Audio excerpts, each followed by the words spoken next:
All that. All right. I'd like to call the Selectmen's budget workshop for February 28th. To order. I think when we left off on Monday, we're at natural resources. Is that right? Yes, if you would let me interrupt that. I did bring the fire department here to specifically talk about communications and fire. There were a number of questions. Okay. I passed those questions on to the chief. So we have the chief and the deputy chief here. Good morning, chief. Good morning. Is there enough room here? Oh, plenty of room. I'm good. All right. I don't think I have a lot of space. All right. So it's going to go through the account lines that had questions that had remaining funding left in it from the previous years. I'll start with under the fire budget, civil preparedness. So the civil preparedness budget, we carry $303, a whopping 303. Traditionally for a long time, say the same 303's been in there. That account line is intentionally kept static, and that's to preserve the eligibility for the $11,000 EMPG grant that we're eligible for. So in order to get reimbursed for that grant, we have to show a dedicated budget line in the town budget for civil preparedness and emergency management. And as you're aware, this is the first year we formally applied for the grant. I do not recommend we adjust the line and follow up to that, as I can coordinate with DEMIS, Emergency Management Homeland Security, to clarify ongoing obligations or minimum funding expectations. Like, are we required to spend so much through that line, or what are the requirements? For the grant reimbursement, it's one of the deliverables, so we had to take a screenshot of the budget, highlight civil preparedness, and submit that as part of the deliverables for the EMPG grant. Great. So I'd say Small price to pay for $11,000 grant. right. Yeah. But we can, we'll follow up with them do we have to carry a minimum? As it now, the 303 worked, or was officially, yep, you're good, you showed the line, and it was, we didn't extend it. So we've never really spent anything on that account. Fire prevention. So historically, looking back in the data and doing a deeper dive yesterday and last night on some more detail, that many of the fire prevention items were charged to operating supplies rather than this specific line. So even though we only expended X amount, looking at the 3-year history, 34% in 2023, 28% in 2024, in 2025, 25% or $1,640. That budget line, we purchased historically out of the operating purchasing line, and just going through this, and obviously being 6 months in, carbon monoxide detectors, smoke detectors, plastic fire helmets for fire prevention week and stuff like that. Those have been charged against the operating line, so they really should, to me, traditionally, trying to do realignment, obviously trying to look at a little bit deeper in Day by day. Yep. But I like to realign those things where they shouldn't be coming out of operating. I feel it should be under prevention. So I pretty much, my goal is to realign those under the prevention budget, not under operating supplies. Would that result in any kind of credit to operating supply line, as small as it may be? Yeah.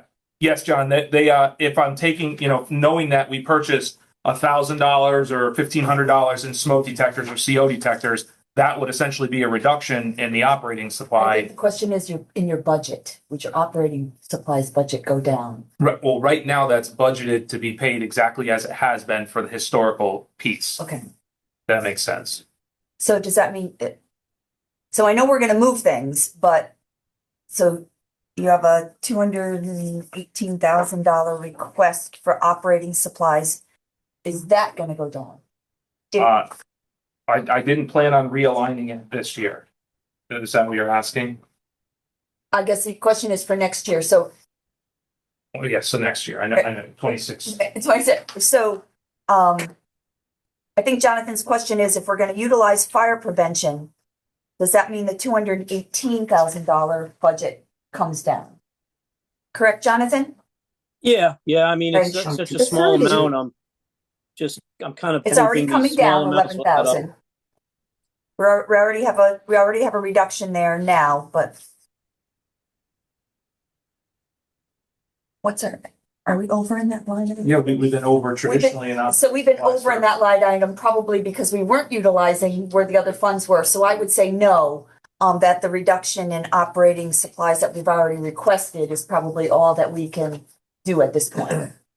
Yeah, I would say because the traditionally, we have been over and operating for everything just has gotten dropped into that bucket. We're over 142% in 2023. We're over, what were we over in 2024? So by utilizing the fire prevention line, we'd hope not to be over Right, the goal as is to much. not be over in operating operating supplies and put it in the correct bucket. Mike, I remember there was a pretty substantial expense one year. There was a long discussion about it. Specifically supplies in the ambulances and medical equipment that expired out. Is that part of that as well, or is that a different line item? So this line item, operating supplies carries fire EMS and all supplies. So like anything impacting transport EMS is up. Like it continues, our burn rates up, but obviously we're billings up as well. But traditionally these accounts, like again, I'm trying to balance things, that there's certain things in this bucket that have been taken out of that bucket in the historical side that should really be under fire prevention. And that might soften the overages, or really the true overages will be directly related to transport EMS if they're in. Trying to Quick comment, Chief Shove, you actually cut back a little on your operating supplies line anyway, and that was more than I was looking for from fire prevention in the first place. So whatever you came up with for that, looks like you were able to trim it back a little bit. So that's great. Thank you. Yep. I'm sorry, if I can ask, 2026 column of the 3-year, that's for 6 months of the year only. Correct, yes. Year to date, so it could be some January stuff in there. Okay. The radio receivers and the fire department account, and we've spent under radio receivers since 23, we're at 62%, 24 was 61% of the actual, and 2025 is 44% of the actual. The biggest driving factor of the not expending equipment for radio receivers and equipment is the public safety radio upgrade project, which has been in motion for about 2.5, 3 years. So knowing we have not had to spend money out of that account because of the transition of all of the new equipment and taking out all of the old equipment and the warranty side of that is obviously everything is pretty much brand new as of today. The project is pretty much coming to a close. So we haven't, in the last 3 years, we haven't traditionally had to utilize that, but we could potentially leverage some savings once we are, I say now that everything's installed and we have our certificate of occupancy, but our radio system is up and running and the project's closed. Over the next year or two, evaluating what we need for maintenance and sustainment, but because it's newer equipment, we could potentially reduce. I would just be hesitant to reduce today based on no historical data. So I was just carrying the line forward for what it was previous to that, but we could potentially next year leverage savings in that with newer equipment and warranty. Education and training. So based on the 3-year averages of education and training, and also looking at where that account has gone, and it's moved a little. It depends on that. Also depends sometimes on EMS, right? Like certain things become requirements or not requirements in our paramedic cycle or EMT cycle. On 2023, we're at 76%.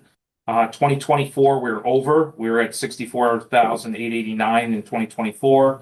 In 2025, we're back down to about 84% of budget. So I feel like we're budgeted appropriately there. There's probably not a lot of movement in that account that we could leverage.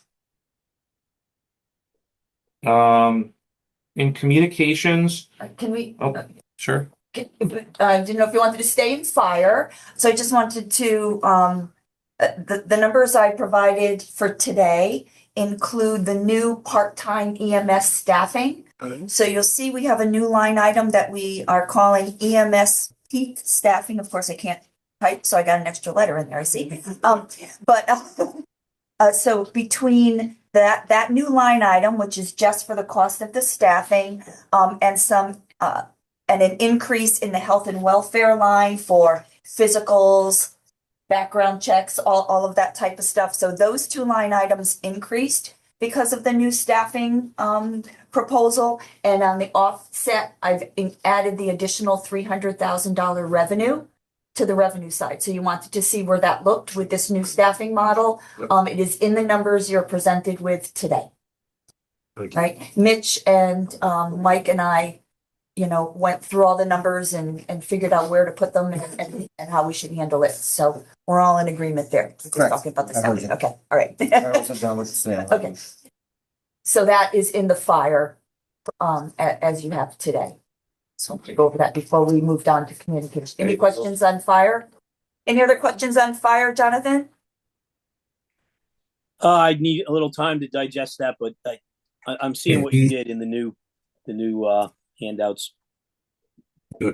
Jonathan, let me just say, concerning the salaries, we did discuss the salary estimates there with Mike extensively and feel comfortable that the estimate that he's put in is as accurate as we can be at this point. So we did question it though, as you had requested. I'm sorry, which line was that? Was it communication? Well, the firefighter, the salaries for the staffing of that third ambulance. It's the new Oh, line, okay. Jonathan, the line that says EMS peak staffing, Yep. that line item. So that includes the estimate for benefits? Is that what? In No, between the it's lines? all part-time. It's all part-time, so there are no benefits. Oh, okay. I remember you had a question about the $38 rate, but it Right, seemed and, like, and I discussed the $38 rate with Mike extensively. We went through that, and I feel comfortable that that's as accurate as we can be right now for a first year of this program. Yeah. okay. Thank you. And eventually we'd break that out into part-time salaries, moving forward, right? So, Well, we're keeping it, Yeah. we had extensive discussion on what to do. We did. We talk about the minutia sometimes, but we chose to leave it in its own line item so we can track that program, Right. right? You know what I mean? If we just put it into part-time salaries Or replacement. or replacement, it's apt to get lost in the blended line. So we chose to keep that as its own line item so we can track that along with the revenue on the, so that's what, if you prefer something else, we'll gladly do it, but that's what we decided to do after our meeting. It's interesting too, if you look at the fire department budget in total, the current request of 6.9, if you were to back out the additional salaries, you come pretty much out to the last full year's actuals. I mean, it's the same. No increase.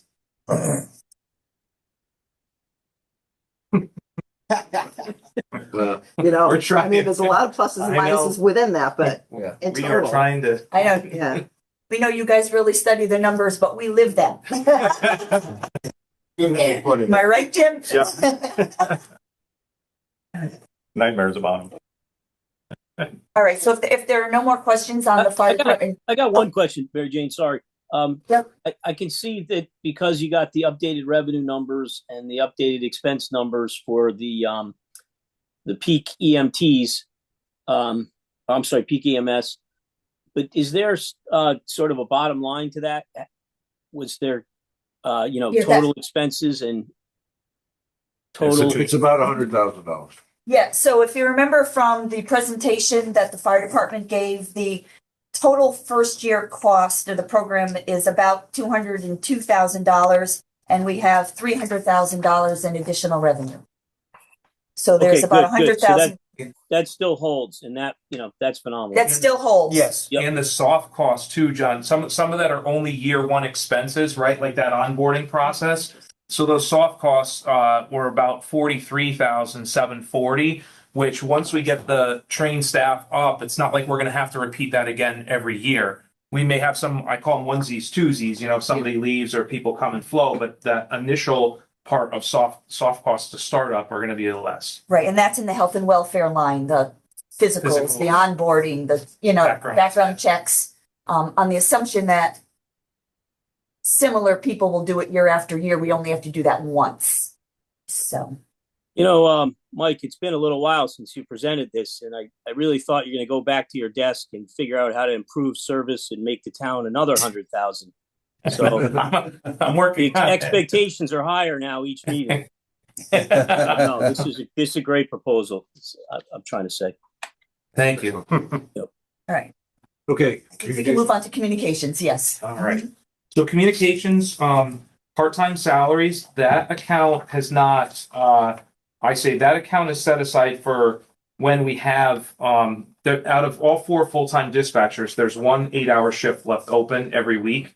And normally one of the full-time dispatchers takes that as overtime or time and a half, and they have first right of refusal on the contract. But, there is a part-time provision where we can hire part-timers. So what happens is right now there is nobody that's sitting on the part-time list that's within the communications department.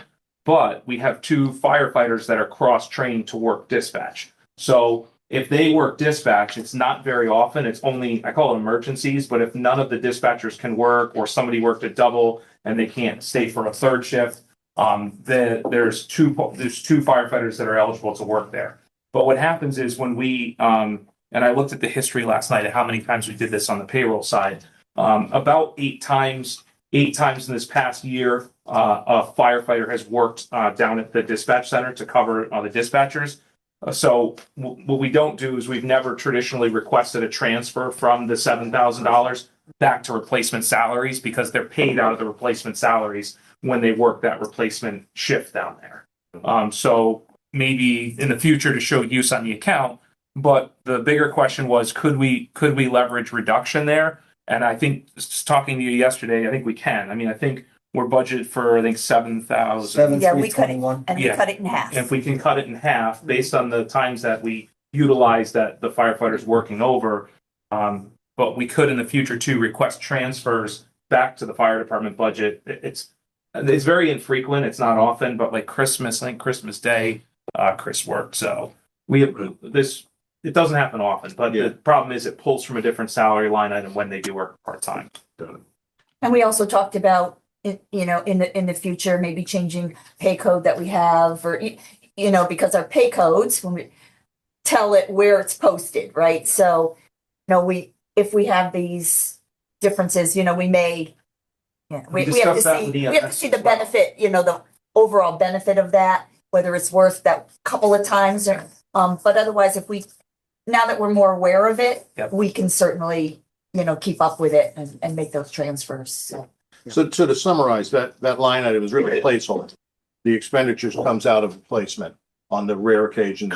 Correct. Or, Yeah, it and we doesn't- have in the past, worked on training a part-time dispatcher. Yeah. A couple have trained and then really, I don't want to say didn't work out, but ultimately that's the line that we would pay that part-time dispatcher out of. Okay. To essentially work any spot along the way. Most of the dispatchers, there's not, they usually take advantage of the overtime. It's rare that, we're pulling somebody else from somewhere in. So for planning purposes, you want to hold the line item, the smaller number. Yep. But the expenditure, to the extent it'll happen, will come out of replacement, which is an interesting grab bag every year for us. Oh, yeah. But but our goal would be to make that transfer, to take it out of the replacement space and utilize this funding. Circling back to your desk. Yes, There's a more transparent way that we'll see that going forward. Yes. And as a result of this discussion. that is our goal. Good. Yes. Fabulous. So you'll be looking forward to that huge decrease in replacement salaries. I'm being a little sarcastic, but I'm glad you're able to save a little bit. Okay. All right. Communications, maintenance and service contracts. So the historical on this account, this carries a lot of our subscription services, CAD, our VOC subscription, like I call them annual, software as a service stuff. We were 2023, we're at about 93%, 2024, 94%, in 2025, 102%, a little over. Maintenance service contracts, we really can't use 3-year averages because they go up traditionally 3 to 5%. But if we ebb and flow on like making modifications, but most of our systems are pretty much going up 3 to 5% per year for all of our subscription or CAD service equipment. So I wouldn't make any recommendation I don't think we can leverage any existing funding from this account. But the maintenance service contract account, the 5570, the next one, a lot of that account, Equipment repair and maintenance. equipment repair and maintenance, which traditionally I think is normally budgeted around 10,000, and we were spent about 7,000, around 7,000 per year, 78, 73, and 2025, 7107. I'll just remind you that that was brought down to zero in the last administration when you asked for cuts. Even That's where though, the 2% cuts came from. Okay. But when you say, what are we doing in that account? A lot of that account of that 7,000 was attached to Allied, and Allied is a vendor that we've used to manage our existing phone system. And now transitioning to the new phone system, we're going to be in a maintenance contract of approximately $2,800 to $3,000 per month in the initial presentation. So I think that once we actually go through the implementation phase, we ended up picking up a few more phones at the PD, but I would say safely we could probably reduce that by about $4,000 safely, and then see where it goes next year once we're 100% moved over to the new system, because that's primarily what was being paid out of that account. So, last item is the contracted services. contracted services, yes. So that's the contracted services was for 30,000. The police department carried over and carryover money from last year's budget, 25,000. And this is directly to support public safety IT. We're still in the onboarding process, so we haven't started utilizing those yet. So speaking with MJ, knowing that we're getting closer to the end of this fiscal year, by the time we actually onboard the person, I believe we'll have again some further savings in that. So we talked about reducing that 30 down to 15 and leverage the additional funding that we have this year to potentially roll over. So that would present basically cut that in half. But knowing moving forward, our target goal was the 30,000 to start per year for like the 1 day a week or the 8 hours or as needed to help support the public safety IT system. And a year from now, we'll have a little Better more data. Yeah, we'll have some data to show what's really needed. Now, So is that's carried in force. So we have the 25,000 is carried in force. So we will use some of that. So we're anticipating 15 of that we could use, to offset this. So that brings that down to 15 for this year. So is that work project based, or is it they're in 4 days a week, or is it? It hasn't, the idea was that between both departments and the police department within the last year or two, and I'm sure you've heard of this, the camera system. Yep. There's been a lot of software, firmware struggles with the camera system. I don't want to speak for Chris, but I know Jay has devoted a lot of time there. We've also been supporting, so when it comes to scheduling, we haven't set up a schedule, and it may be project based as well, like meaning, hey, this project or implementation where normally, the idea, the core of Jay's job really is the backbone of the network and the structure. So if we're not maintaining and updating that and we're busy doing other things, he needs to be able to still safeguard that in a cyber world of making sure all our firmware, software, antivirus and everything is maintained. Yeah. So we are finding he's involved in a lot of other projects that could potentially be utilized by this contract services to say, hey, we could use some help with this. Maybe it's 8 hours, but no matter what, it's a fixed number, no benefits. And we'll also look at the workload, the additional workload. Is there a need for part-time? Is there not? We're not, do I think we're there? Yes, but we need the data to show that we are there. So I think the goal of slowly looking at this and measuring the data to make decisions.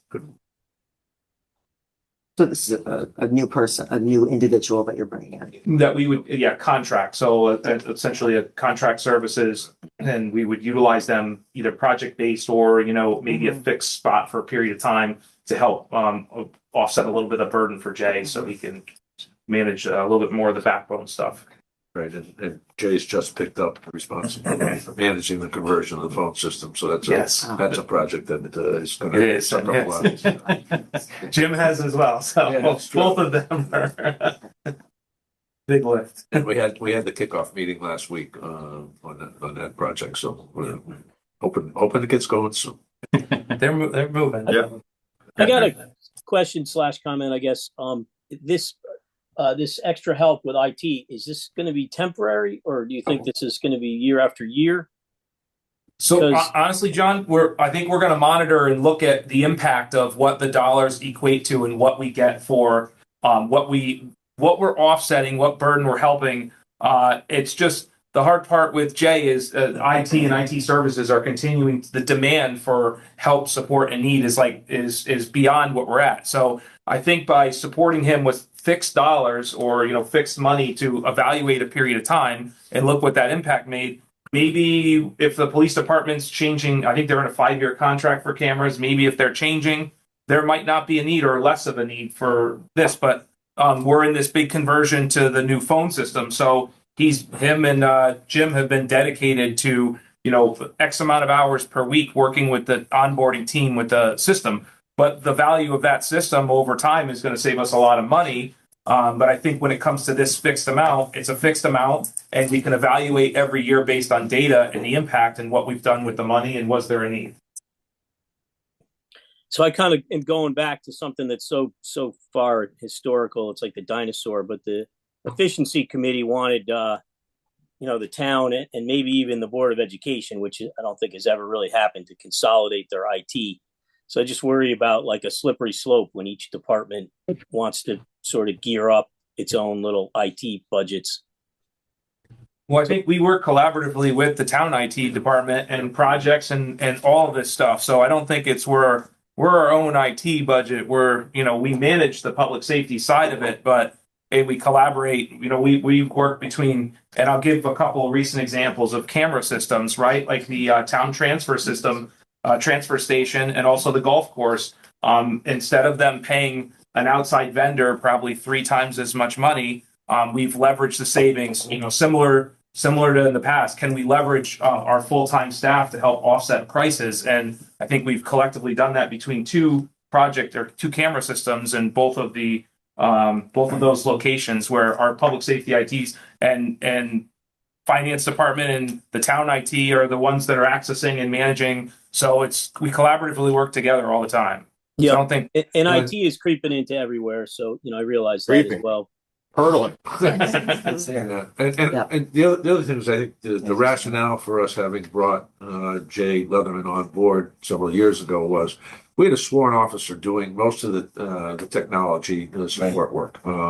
So we were paying a police officer to do IT work, which meant we didn't have one body on the street and so forth. So, and also the public safety IT world is highly specialized. There are a significant number of applications that nobody in this building ever has access to or ever utilize. It's a completely different set of tools. Yeah. And having been in this industry, in the communications industry for a while, there has always been a sort of a dividing line. And the fact that we're actually able to work together is unusual in this world, because normally the public safety folks don't want any outsiders anywhere near their network. And particularly as it relates to police department and the confidentiality, also the confidentiality relative to fire with EMS and that stuff. So it is not an unusual situation for public safety to have their own IT teams. So Yeah. But another point is there's always more and more risk in this area. And when people are spread too thin, that's when problems happen. right, exactly. Good point. Chief Shove, I got one question. Just sorry to go backwards a little. Apologize for that, but it occurred to me that this maintenance and service contract line, I think the reason why it got some attention is it went up 13.15%. And then you were telling us a little bit of what's involved when it's subscriptions to the OC and so forth. And then you said they only went up about 3 to 5%. So I was still curious, why it got driven up to a 13% increase. I guess maybe, I don't know if we need to get too into the details, but is there anything that we know is driving that increase? Each of the vendors that are in that category are going up. That's where you get the total from. 25. Yeah, we're over 25, and we use the 3-year averages for that as well. Yeah. Can I do a little bit better research and get a better answer for you? Absolutely. I just hate to give you an answer right here at the table and Yeah. make sure I do look deeper into it. So that we can move on, are there any real additional pertinent questions for the fire department before we send them Back to work. on their way? Back to the firehouse. It's nice and warm in here. Guys, Thank you. Thank you. I just want to Thanks. say thank you too for the review and some of the reductions. That was good. Thank you. Thanks, guys. Jim, thanks. You're welcome. all right, good. Natural resources. What else? I have a couple of updates. Although Updates you'd like I to don't think give? Jonathan can see me if you adjust the camera at all? I'll be able to do that. So at the last meeting, we had Jonathan especially asked a number of questions. I had a few things to look into, two of which have just been addressed. One was the firefighter situation. The second one was the communications. We just addressed those. The other two, one was engineering, specifically to look into the overtime for the engineering technician. I've had discussion with Janice Plasiak, who's done a deep dive into what she expects that overtime to be. And as a result, we've been able to reduce that by approximately $3,000. So from approximately 5,000 to 2,000 on the overtime there. And the last thing I was at, and I thank Janice for doing that. And the last thing was, And that's in your numbers I provided already. It's in purple, 1996. Yeah. thank you. The other thing I was asked to look into was the library, and some of the things that were going on there, with the part-time salaries. Rob and I have had an extensive discussion as well. The reduction, the big reduction, you see, the actual wage rate was wrong. The total salary was correct. The wage rate was wrong. So Jonathan, your calculations as to why it wasn't matching up were astute, and I fixed that in my records. But it is a 21% decrease there because Rob replaced a part-time librarian with a library assistant, and in doing so, reshuffled a lot of what he was doing with number of hours and was giving more hours to what they call the seasonal or the part-time fill-in people there. When he did that, it was basically at that time, which is this year, cost neutral. In fact, we actually saved some dollars doing that. I applaud Rob for doing that. And then you can see this year overall, the increase is 4.48% on the part-time salaries, which is a little bit less than what all the hourly workers would be getting a 5% increase. So he actually has made that less than what it would be if we just let it flow. So thank you for the questions, and I think Rob answered them for me, and hopefully he answered them for you. I feel confident in his numbers at this point. Thank you for looking at that so closely. Did we save another million, or was it a little less than $1 million? A little less there. Okay, more Just a work to quick be done. follow-up. While we're in the library. Yeah. I know we've talked about library books and restoring that. We got 5,000, a $5,000 increase.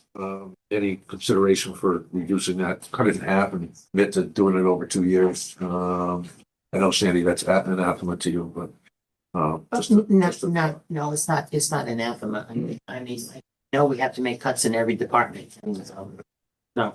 So when you say half, you're saying 12.5 this we year? go to 7,500 for library books. Oh, okay, right. Sorry, right. That's what I went backwards. I went backwards. That's still an improvement, so. I'm reasonable. Just have to apologize to Rob later. Yeah, right. Make it up to him. I think Rob sort of communicated, though, that he was asking for the increase, but it wasn't the highest priority. He just wants to see more books always. Right. Okay. All right, I've made that change in my numbers. Good. All right. Natural resources. I guess so. All right. The comments or questions on natural. I think the tree line item was one we talked about, right? Yeah, we've already We'll leave it. reduced contracted services and tree maintenance. Did we actually go through the Kevin's list and find out what Public Works? No, I haven't been able to. Public Works was Okay. a little busy Monday and yesterday. Hey, They haven't had. go through this tree list. I guess I was wondering if tree maintenance could go down even further. I guess maybe there was some effort already, but it seems like he could just, take down. There's opportunity to spend a lot of money to take down a lot of trees, but there's flexibility here as far as the rate per year. And maybe that's another opportunity for savings to go down a little further. It looked like at the spend rate for this year, but it's probably not very even, but I guess he was at 48,000 for half the year, and that adds up to about 100,000 or so. And then maybe Kevin is actually the limiting factor that's governing this, because, just identifying it and contracting it, maybe he can only do so much per year anyway. I'm gonna sort of say that you get to a point of not only diminishing returns, but negative returns by cutting that too far. If it's the kind of thing, it's essentially a deferred maintenance question, right? And if there's not enough resources to address the ongoing, trees are growing and dying every year, everywhere. It's a safety issue, my sense, potentially. And if it's just constantly deferred, you run the risk of some bigger, albeit at this moment uncertain, expense down the line, or you have to contract it out at a greater rate. So, I mean, I think a little bit of input from him would be helpful before we slash it dramatically further. I mean, I think the idea that he's got a list and what his best estimate of crisis versus, necessary management versus, well, just maybe, would be sort of helpful. That's what I'd be interested in. Yep, I agree. I would like to suggest we leave it where it is now. We may have other opportunities where we Yeah. need to make cuts. Yeah. Maybe Yeah. between now and then we can get the answer Sue is looking for, looking at that list. It's just my recommendation. Yeah. For today. I think the prioritization is an important point, though, too. Obviously, trees that seem like they're going to pose a danger. Maybe they're close to the streets. There's probably some other opportunities there too, but those probably should be prioritized for sure. Yeah, it's a good area to look at, but we'll get some input, seems to me. Okay. I wanted to ask if people remember the comment about GIS, because I noticed that line was gonna go up. GIS, Wow. Wondering what was driving it. Did they really do that big an increase? I showed Find GIS, Geographic Information Systems, is flat budget. Is it flat? And I haven't seen that Yeah. yet. Let me get there. Yeah, so it looks like, I thought So it was we're at- going up by about $9,000. well, maybe from 2 years ago. Yeah, it's the same. 26 and 27 is the same. Isn't that a contracted, number? Isn't Yeah, that like essentially a license? it was, I believe that's part of it, and but it also includes every time we need to make a change. So you know what I mean, to update, to keep our GIS system updated. That's what that contract is for. Okay, and I apologize. Over My over the mistake. years, Yep. we used 23,000, 27, 29,000, 29,000. We're at 15 already, halfway, which is about 30. Trying to remember if there was a reason for why it went up to 39. He's just left it flat. Year over year, that's right. Yeah, I just looked at my note, and it was really looking at what was expended, where I came up with a spend rate of about 30. The spend rate is about 30 so far, correct? And then I think, is that average out as well? Yes, A couple of years. yes. We can certainly check with Kevin and find out what components of that GIS line are, which of those are service are licenses, which of them are contracted work to do uploads, to take our files and upload them into GIS. Because every time there's a subdivision, every time there's a change to the property, there's an update required in the GIS system. So, and I don't know how much of that is covered within subscription fees. So there's a lot of people online. I didn't know if Kevin was online, but I'm going to send him an email. Well, I think he made a comment about it, and I'm sorry. My notes were missing the comment. So maybe there was something driving that.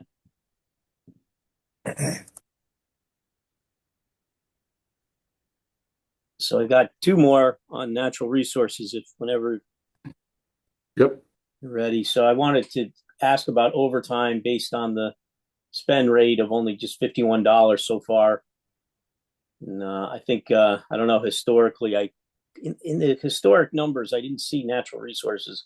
Maybe I was just not digging for it the right way, typo or something. But I will look into that with Kevin then.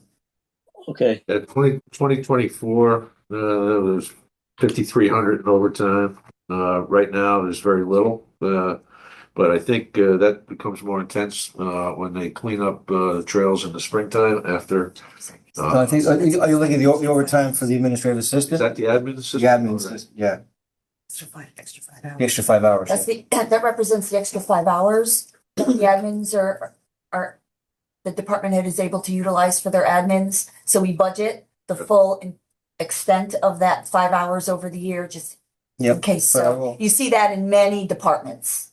Well, And most just of to be permanent. clear, in the overtime, it's not Straight at time, time and a right, half. it's not time Right. and a Paid half. straight time. Straight time. Difference between 35 and whether 40. some weeks they go up to 40. Yep.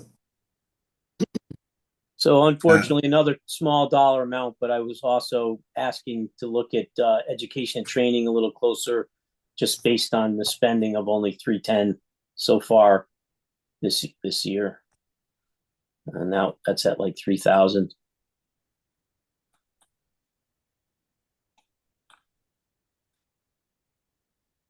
So maybe the training is coming up and they just know it. Yeah, they spent 945 the previous year, 790 the year before that. It's a legitimate question. About that. Of course, these small numbers, even if we can cut them back a little, I'm not sure how much they're going to get us there. Well, we'll dial too much, but It's like overtime. and again, I think the comments have been made. At what point do we protect ourselves against The future. cuts from the Board of Finance? So as I think you recall, we came in very lean last year, made more cuts than Yeah. we might have normally made on the assumption that our budget would withstand the scrutiny at the Board of Finance, but it did not. No. And I think you've heard explanations of what was cut back last year, why we are seeing it back in the budgets this year, because they are needed expenses, but nonetheless.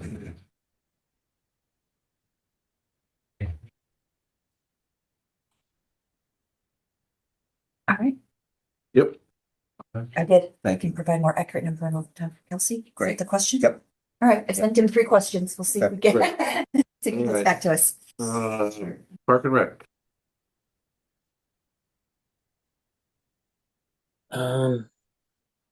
I questioned their health and welfare line, which is also a pretty small line.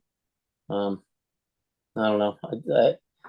I thought maybe they could shave $1,000, and I was looking at their spend rate. Their average is about 3,072 when I look back on the historical sheet. So they're averaging about 3,072. I don't know. Maybe circumstances are going to change this line, but yes, getting right down to some bare bones cuts. I got a couple other questions too. Maybe I can just pause a moment on health and welfare.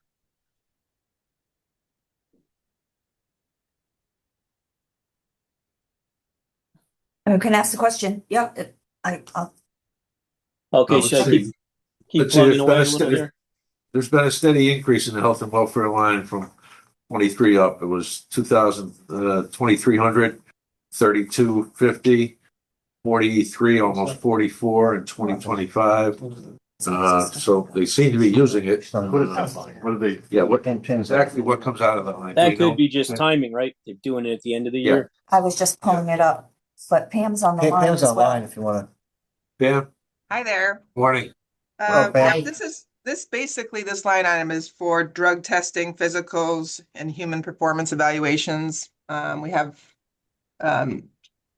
Concentra, DOT exams, so that's the bulk of it.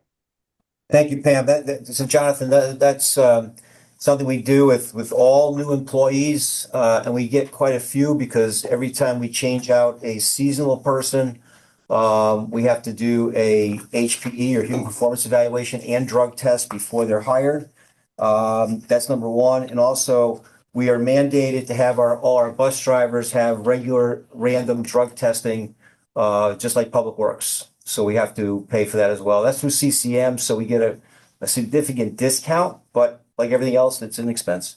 It's I can just tell you from outside experience, that's a category that has gone up significantly. Yeah. Over the Okay. last 2 years. I got you. Odd question on that. Do people maybe not get hired for marijuana Yep. use? Okay. Wait, Okay. for what specifically?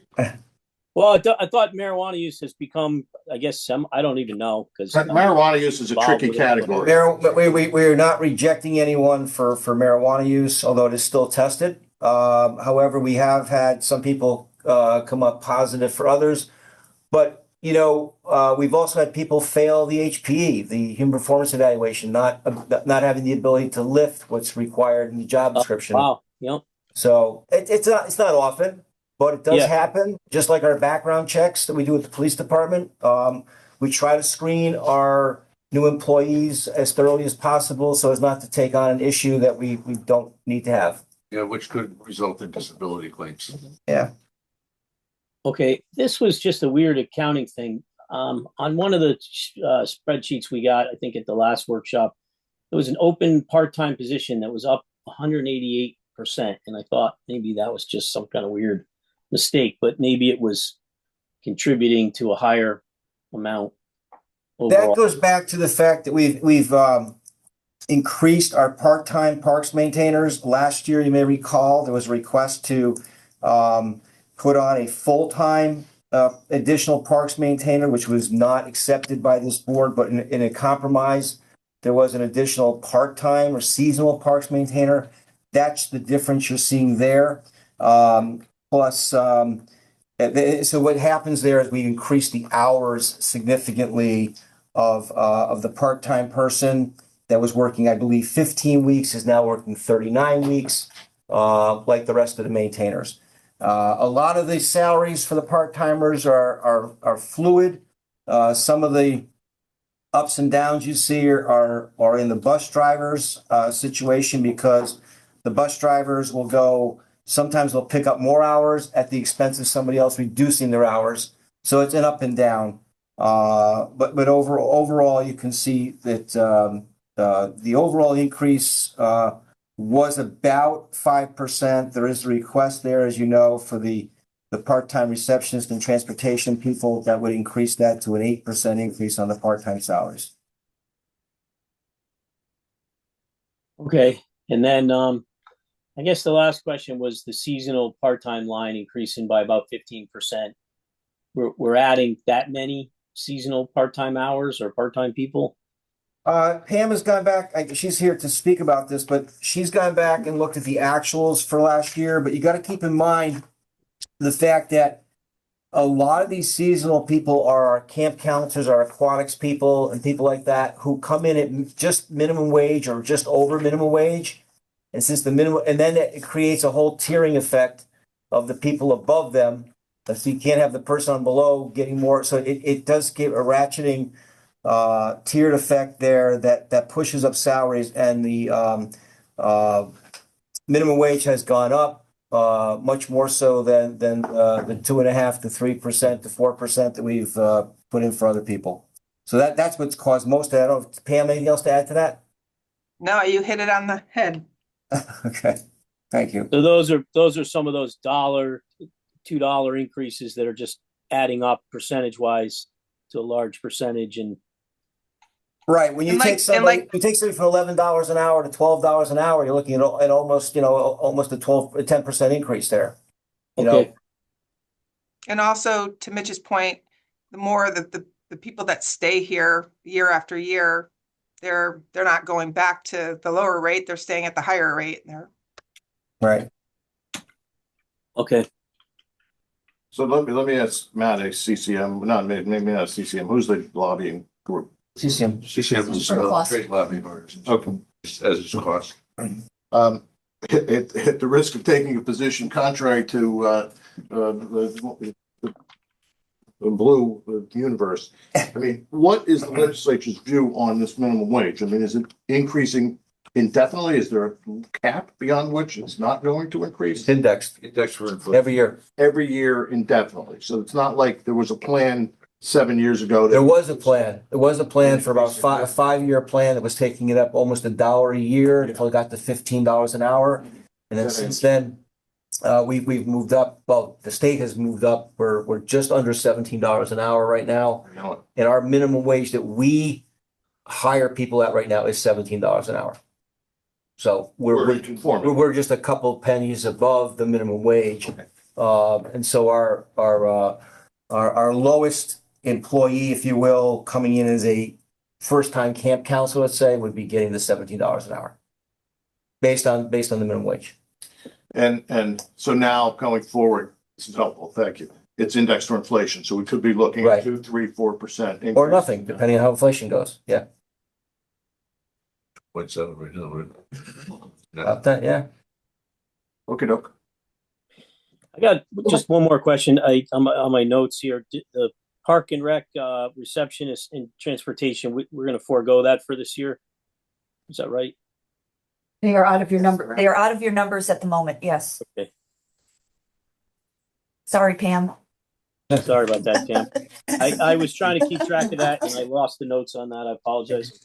It's gonna turn up, but I'm trying to remember which ones are in and out. So what's the plan to cover that instead? She's hearing it for the first time, so. Good morning. Well, we've been struggling because when, the receptionist isn't here, whether out sick, whether on vacation, you need a body at that front desk. So it's It's the just first point of disruptive. contact for people when they walk in. Yeah, and so either someone's got to come out of their office or their desk and become the receptionist for the day and not do what they're typically do for the day. And then same thing with transportation.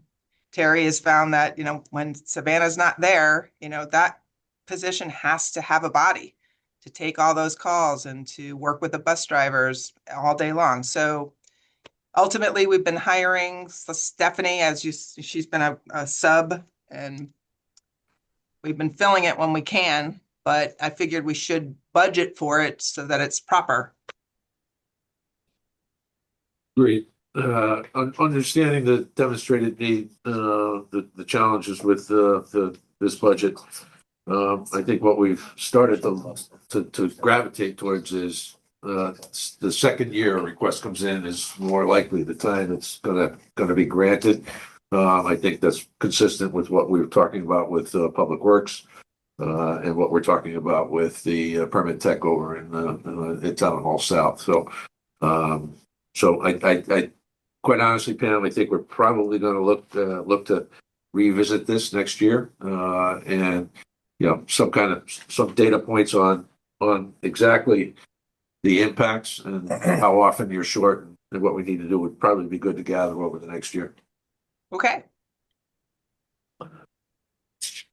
All right. Any more questions? Any more questions for Park and Rec? I'm just gonna touch on trees one more time. I emailed both Dave and Kevin. And Dave says that he and Kevin started this process this year and it seems to be working. He's gonna meet with him and go over the list. So they're gonna review the list. So I'm not gonna have an answer for you today to make any reduction, but we would have that for Maybe Monday. maybe Monday. Yep.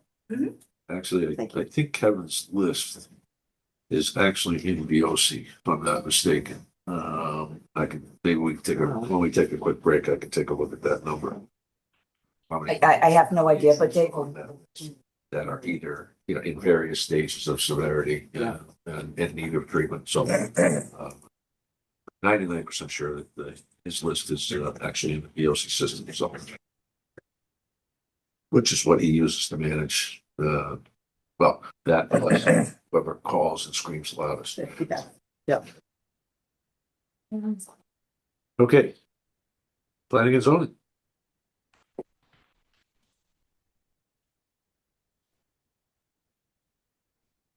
We've already got- made some adjustments there. John? Yeah, I probably have some of the usual questions on some of these smaller lines. Get over to it.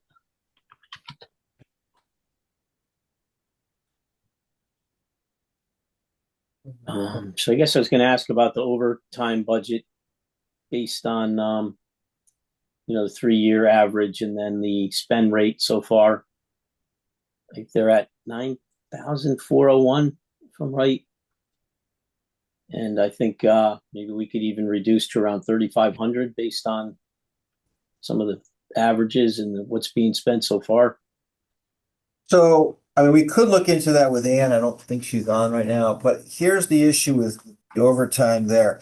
The expectation is that the permit technician you're hiring is going to be putting in those extra hours as well because of the load and the share between that and health. As far as the current position, my understanding is that that position was, I'm not sure is presently, I thought it was presently as well, putting in the time, but we had a gap between the person who left and the person who came on, who probably showed the gap there as far as why the numbers this year would be somewhat less. We're not going to make that up for this year, but the expectation would be that that person will be working the total hours next fiscal year. I see Ann is on, so I don't know if she can address this better than I just did. No, I think you're absolutely correct in that in the last 3 years, we've had a number of gaps where we haven't had an administrative assistant. We were in the process of hiring. And so we haven't spent that entire amount over those time periods.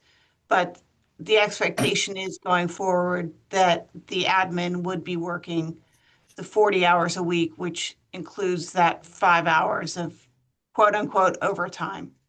Right. But we're going up to 12,009. Are you anticipating that the permit tech is also going to fall into that category of working Yes, the because Yes, yes. remember, we're splitting that job between my department Yes. and health Yeah, department. and health. So that would be 20 hours for each of us. Right. That was the expectation, was the 20 hours each, yeah. The expectation, I think, is somewhat that we are bringing personnel in to relieve the current burden. And one might have assumed there'd be less need for overtime. We're bringing somebody on board to, a full-time resource or a half-time resource in each of their departments. So if we're adding 35 hours, does it have to be 40 hours? And exactly my point. And are there any conditions as relative to our discussions with the union about equity and who's entitled to that and who's not entitled to it? No, that's a department head decision. As you know, we've already made, in the case of engineering, we made a reduction. You've asked natural resources to check theirs to see if there could be a reduction. I don't see the same coming out of planning and zoning just for the reasons that Ann and I just gave. I mean, you can do what you want, but I think I think they've demonstrated a need in those two departments more so than engineering. And then, as I said, you're asking about natural resources, I think legitimately, but I need Kevin's input on that. So. Right. So, and just quickly, the burden that is being lifted by having this permit tech, is it on the admin or the professional staff that is that the burden is being relieved? It's on the professional staff. Okay. Currently is our CEO getting overtime? No, No, she does not. The CEO is an exempt position, and there's no overtime affected there. So then, would this new individual be? They'd be the one getting the overtime, right? Correct. Yeah, the new permit tech would be an hourly rate and would get the over. And remember, once again, just be clear: the overtime we're talking about takes them from the 35 to no more than 40 hours a week. We're not looking at time and a half overtime. We're just looking at extra time that seems to be necessary over at Town Hall South based on the permitting situation there. Good. One of the reasons I believe we initially implemented that extra 5 hours was to avoid even more staff. You know, if our current staff can pick up some of the burden of those extra few hours, then we don't need Right. Candidly, it's more efficient. Right. And one of the things, people have asked time and, this board's asked in the past, others have asked, why don't we just make it a 40-hour week position? All these. And we didn't for this exact reason. That you are scrutinizing this, you give the department head, as well as the individual, as well as, the ebb and flow of permits and demand, give us the ability to roll that back to 35 and not expend. And you just saw in engineering, that is the case. And we're looking at other departments, but in this particular department, I think, and listening to Ann, because she's the expert in this, is where there is a need in this department and health. And that's where the demand comes in.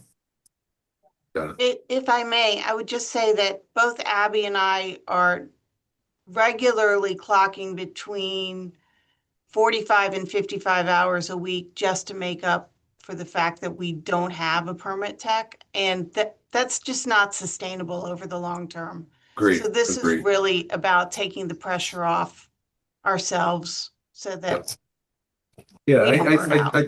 I think we're pretty much in agreement on the permit tech as being well documented that it's needed. The challenge that I keep coming back to is, we've implemented online permitting system, have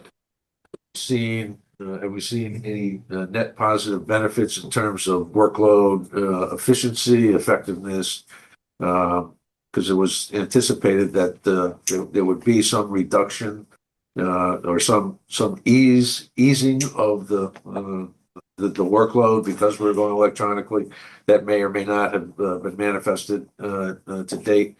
But the hope was that system would actually diminish the need for more overtime and so forth. But if at this point we are not seeing benefits to the degree that would allow for us to reduce the overtime consumption, then that's where we are. So Matt, those are, some of my issues. What seems to be driving the need is the volume of permits. And, my understanding, the way the software was sold, I think it's the Tyler software, was that it was going to, improve things. And almost seems to be doing the opposite because of the. Well, Jonathan, anecdotally here, I've heard from the department heads, and Ann's on here right now. She can attest this or not, that the number of walk-in people, the number of actual people physically coming into the department, that has reduced and allowed the admins to do more of the paperwork. Paperwork's the wrong word, but all the online work they need to do, but they've been very much behind on to be able to start catching up on that. I don't know, Ann, can you help with that? Yeah, I would agree that the number of we were swamped with walk-ins all the time under the previous permitting system. That traffic has gone down, I'd say at least 75%.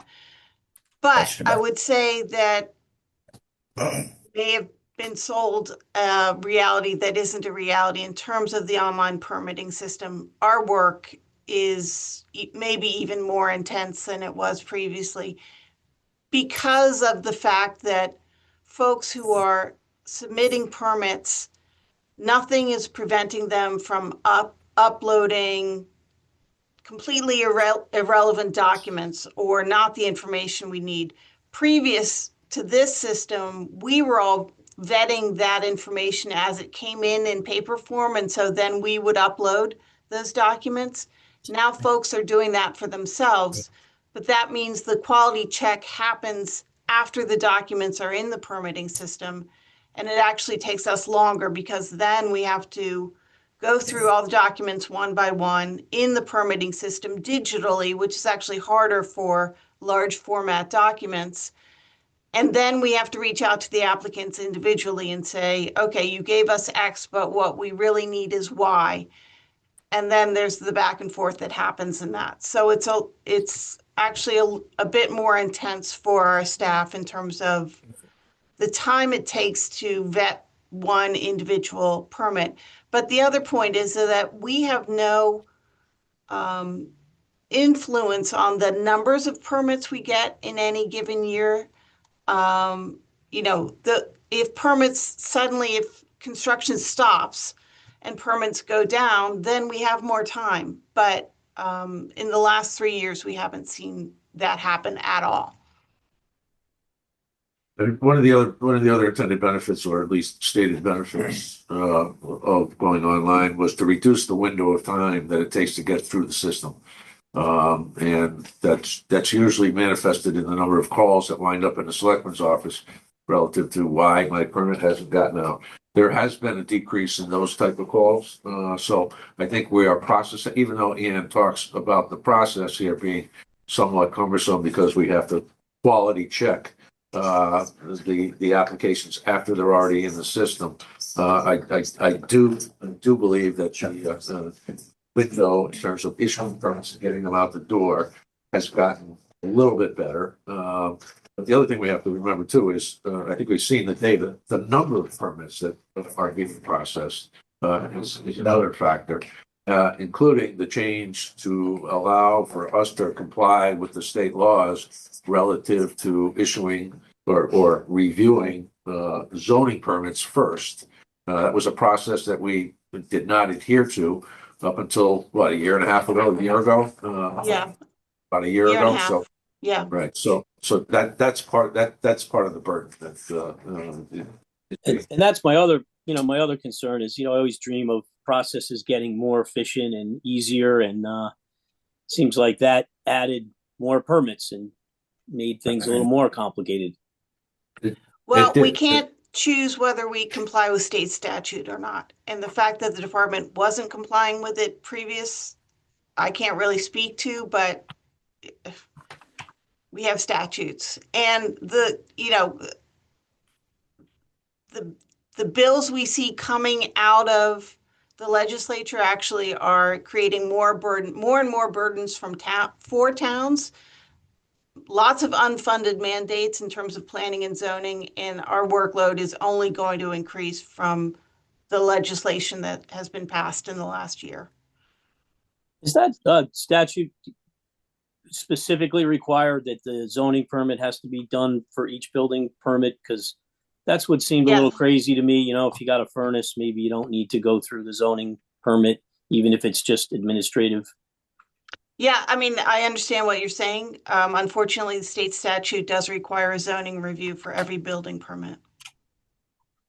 Okay, and then I was kind of curious. I know I got the number somewhere, but about how much did we spend for Tyler, and then how much do we spend each year for it?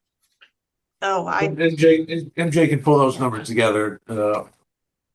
We'll I get think those that's things out. relevant to the. Okay, planning I guess that's a commission's rehashing the past, budget. I admit, but I just was curious that. Yeah, I'd rather stay Yeah, on I'll topic. find We're that on already my own. almost It's 10 okay with o'clock. the- All right, anything further on planning and zoning? Nope. Thanks, Sam. thank you. Police.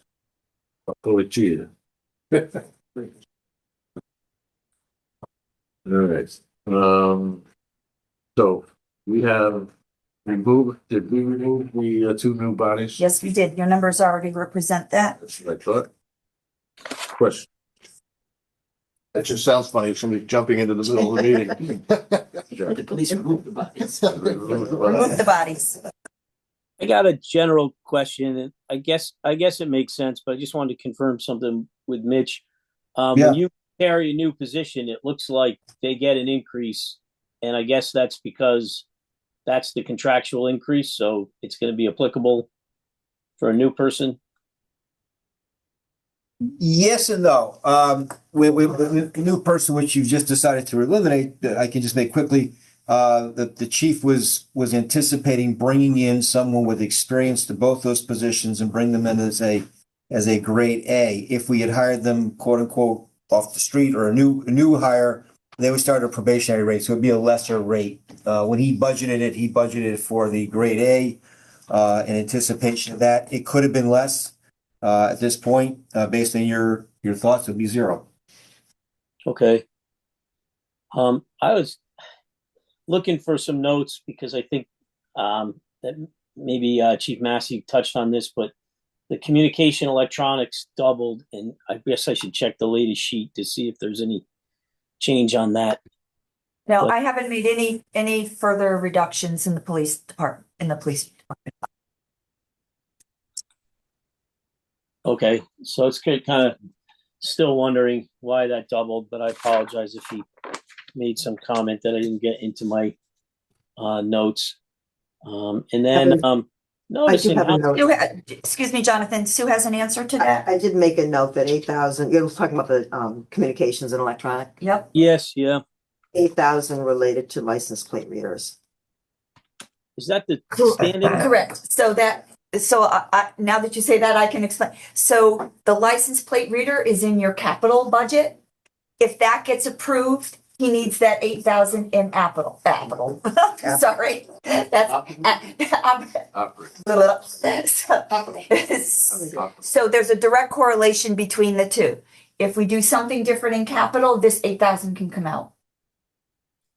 Okay, I guess I assume that's sort of in play when we go over capital and Yeah, at the moment, the license plate reader is quote unquote in the capital.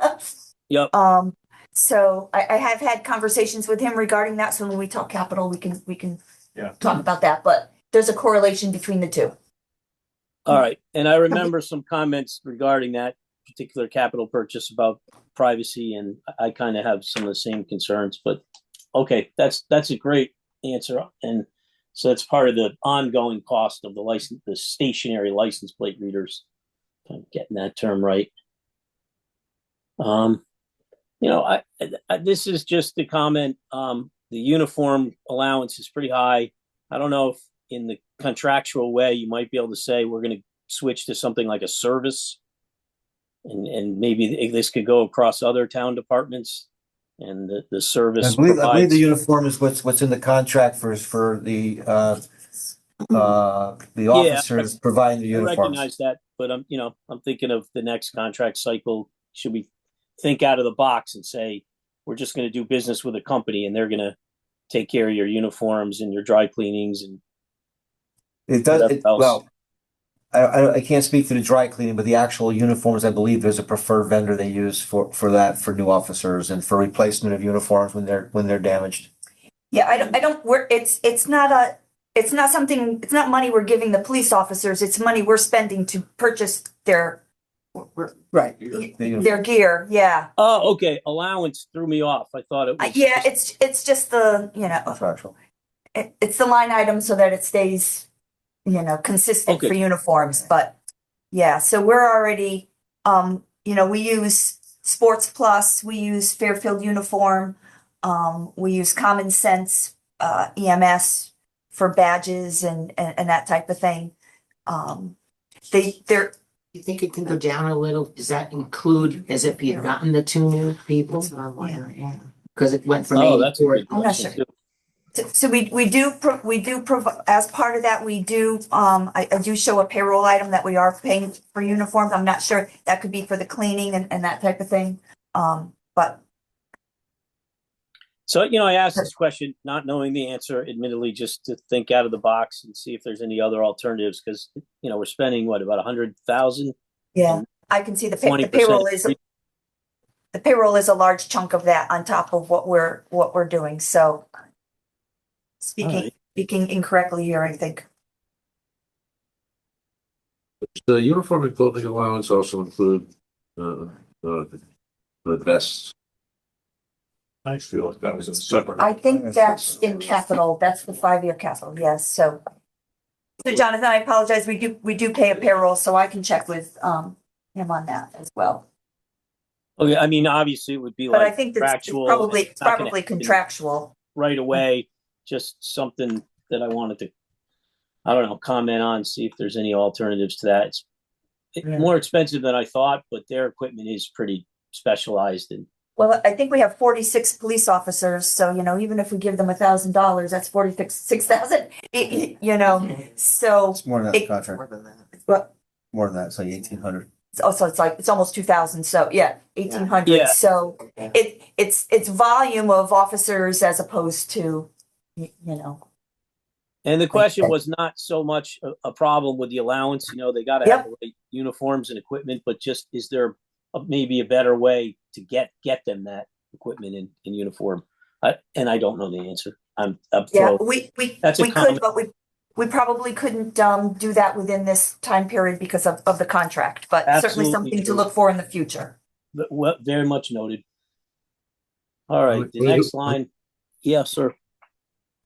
The next line I was looking at was salary and training. Could that be reduced based on what's been expended in the 3-year average? Of salary training. Yeah, Yeah. police department training. Salary training, has been 139,025, 139,024. Actuals to date, 50,000. So that is the salaries that are paid when officers have to go out for training. Correct. We're delineating that from their normal, their normal payroll, right? Correct. This is specifically related to when they're doing training. And there's a significant amount of training that's required to maintain our credentials, post, and what's the other one, Mitch? Let's post. It's post. What's the national one? Oh, the FBI Academy or the? No, not Oh, the. no, that, There's two. There's two. Post and it's just an acronym. It's, I want to say NCIS, that's not it. No, but it's like 4 letters like that. Is that bumped up too in anticipation of the possible 2 hires? Well, now that you've made this decision, it sounds like about the 2 officers coming out, I'll have a further discussion with Chief Massey to see after he comes off the floor, when I tell him he's lost 2 post officers, to see if that affects any of the other ancillary budgets as well. I don't think he's going to be surprised, quite honestly. Because he was pretty forthcoming when he made the presentation. But I will find out if it affects. They will need to be addressed at some point. There could be some effect on some of these other budgets. I'd like to go to the next line down, salary replacements. Huge increase there. Yeah. And there's no amount of new math that can suggest that's the average of the previous 3 years. So we need to know specifically why that increase is as high as it is. They anticipating their retirements, they anticipating folks leaving. We just settled a pretty decent contract relative to wages. And also to the 401, the retirement benefit. It was not a return to the pension, but it was a significant boost. So I'm not sure we're going to see quite the issues with retention that we might have seen. And again, we look at 23 at 455, 24 at 546. 2025 at 490, year to date 254. So that puts us right in that bucket of about 500,000. And I could easily see moving that up to reflect that 3-year average, but 607 exceeds that three-year average. At least my math. Yeah. No, I had a that's similar fine. question, just asking how they calculated it. I feel like he commented on it. So there's a comment here in his thing. He says the replacement for budget for fiscal year 26 will be requested with a 3-year average versus the normal projection using a percentage formula. This average appears to account most accurately for the direct correlation between the police salary line and replacement line. You're right. The calculation on the 3-year average, I guess, comes out to 497,000, but he also put percent of salary at 14.23%, which brings it to 607,407. I can have a further discussion with him on that as well, I guess.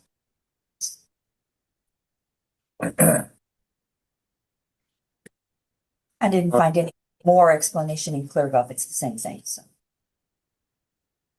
I can see correlating it to police salaries for the contractual increases. But if we have more personnel over the past 3 years, that would throw it off. Really good. Yeah. Or more significantly, I feel like that number is always at risk when there's people out for one reason or another. That's all. That's what it's for, right? Yeah.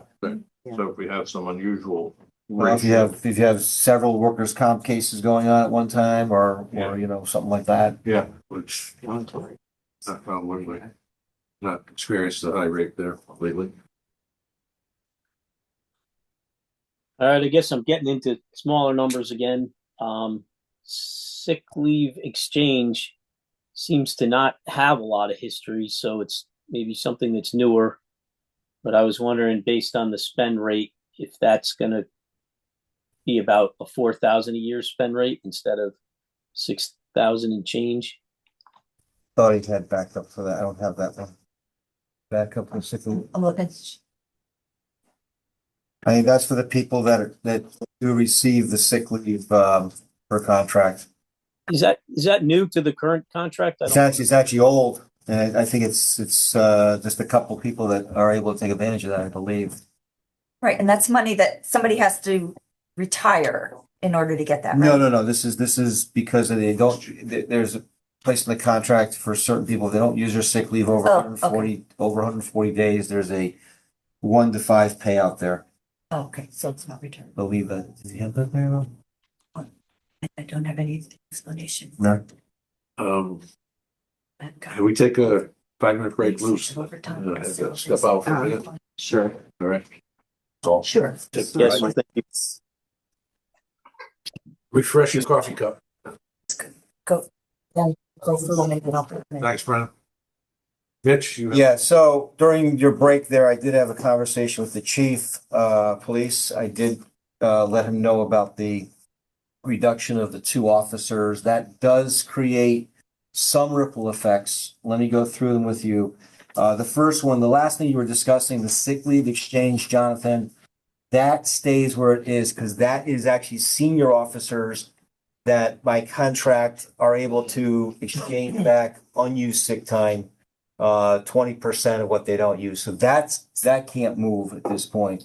However, going back to replacement salaries, the increase was due to the fact that chief felt that the more accurate number to be using had to do with that percentage of salaries, which would be 607, 407. But the 3-year average is 497,000. So he said, if you want to be consistent in what we've done in the past, use the 497. He's okay with it, but he just says he feels more accurate. It's a 607. So I think at this point, we should just go with that 497 number. 497, 487. 497, yeah, 487, yeah. So that is a large reduction. That'd be very helpful, I think. Yeah, so that's a 12.66% increase or That'll go 55,000. from 37% to about 10%. 12%. Mary Jane just said. Oh, sorry. Yeah. Good job. Well, she's got it right on the spreadsheet there. 12.66 to be exact. So that would fall more into line where we're at. In addition, he said by not having the 2 new positions, that his education budget he could reduce by $1,200. Okay, let's get That's 129,51600. Okay, that was on my sheets. Okay, so it's gonna be paid. Oh, training. It's called training, I think. No, education. 516. Education benefits. Yeah, it's Okay, right now got it. 20,400. Okay, Reduce that by 1,200. okay.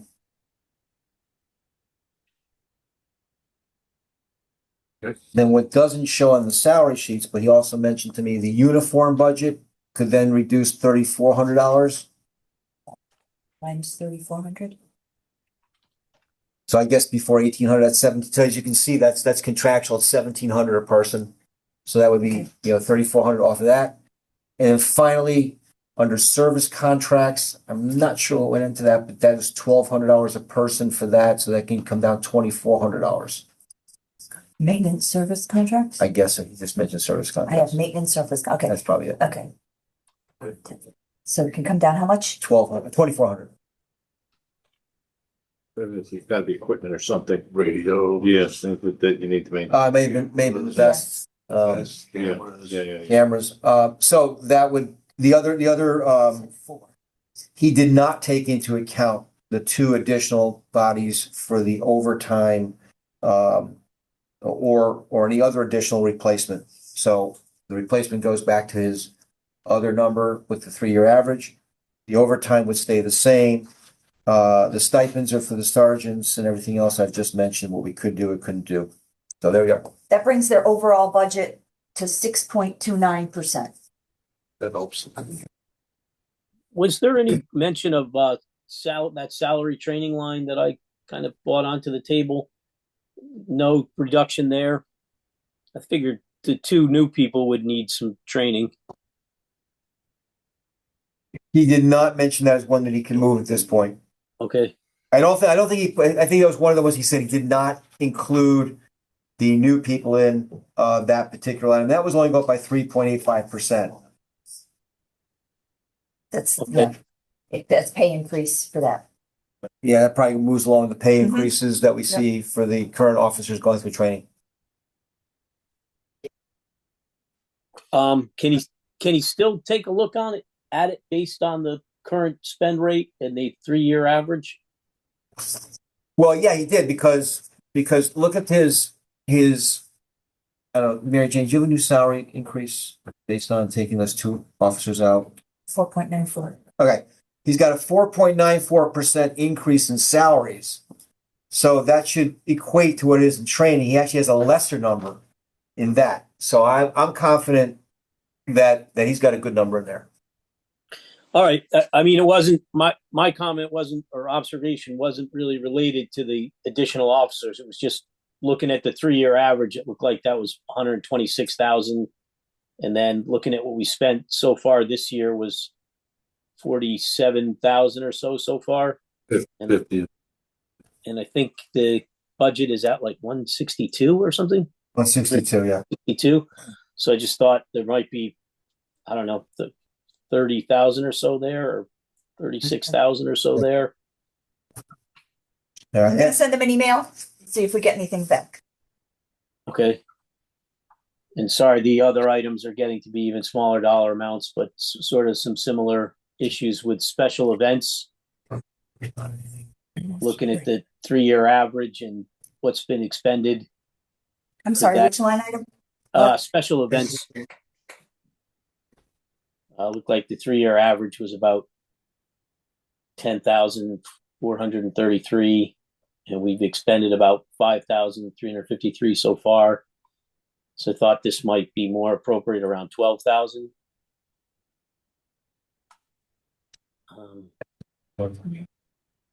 She's adding it to her email as we speak.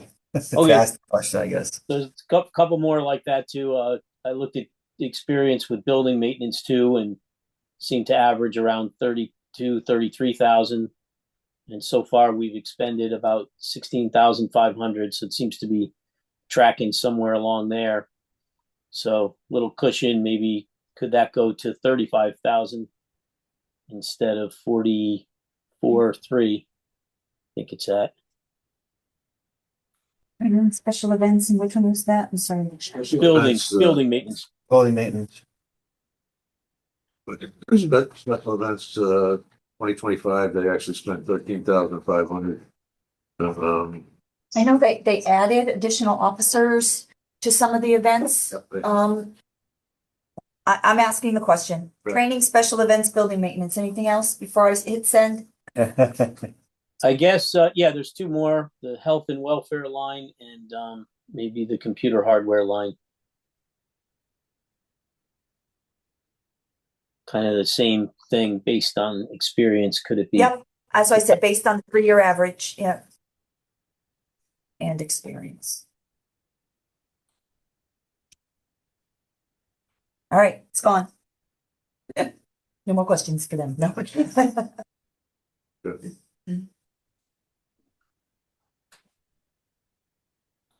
All right, Public Works.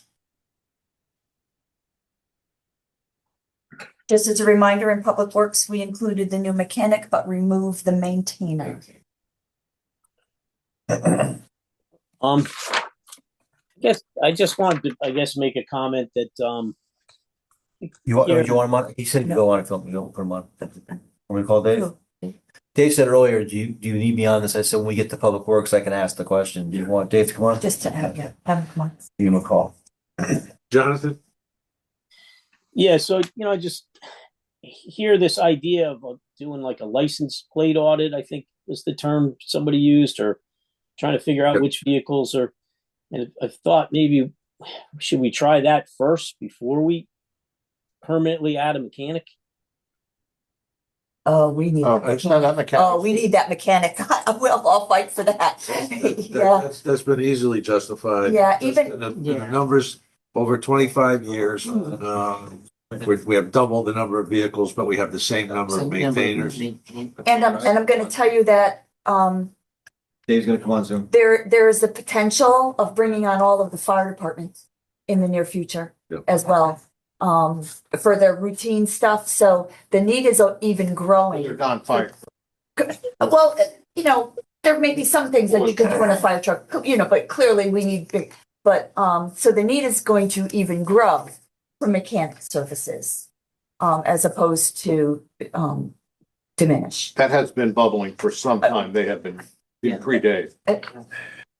Correct, yeah, And we do have the vehicle inventory now. That's something that's been developed over the past couple of years. So that's, and we should look at that in connection with any requests in vehicles. Well, that's Relate to any, but and we have been eliminating, we've been selling off vehicles left and right that we haven't needed, or trading them in. We're not keeping 20 spares in the backyard just for parts, right? Dave Castro is online right now. There If he there's is. questions you have directly for him. Thanks, Dave. You guys. Hey Dave, how you doing? This is John Trotta. I kind of was raising this point that you have this need for a mechanic, but on the flip side of that, what's driving all these vehicles? And I think maybe you have to include other pieces of equipment that you guys are maintaining. And a part of this came from some comments that Mark made about how we should do some kind of audit and look at what kind of vehicles and equipment we're maintaining. So I'm sort of like saying that maybe we should do that before we hire a mechanic, which is probably not music to your ears. But I think that part of the issue is, like, why is there double amount of vehicles in our inventory? And are some of them not being used as often as they should? And then I'm remembering Mark's words too, where our other departments considering one vehicle in, one vehicle out. I don't know if that's a perfect formula, but at least considering it each time they buy a vehicle. So it's sort of a comment I'm making that goes beyond public works about, why are there so many vehicles you guys are maintaining for the town? Well, I think part of it is that the town has grown since 92. And even if you base the formula of 5 mechanics for 72 vehicles, I think it was 72 vehicles. At that point, we've doubled. We should have theoretically doubled our mechanics. We're only asking for 1. We're not asking for 5 more. And with the like Parks and Rec, for example, they're trying to make things more efficient. So they're coming up. They have pieces of equipment that that they didn't have in the past, but it's making their job more efficient, and it's allowing them to use people in other places. It's hard because every day we have to make a decision. Do we hold off on this piece of equipment or that? What do we work on?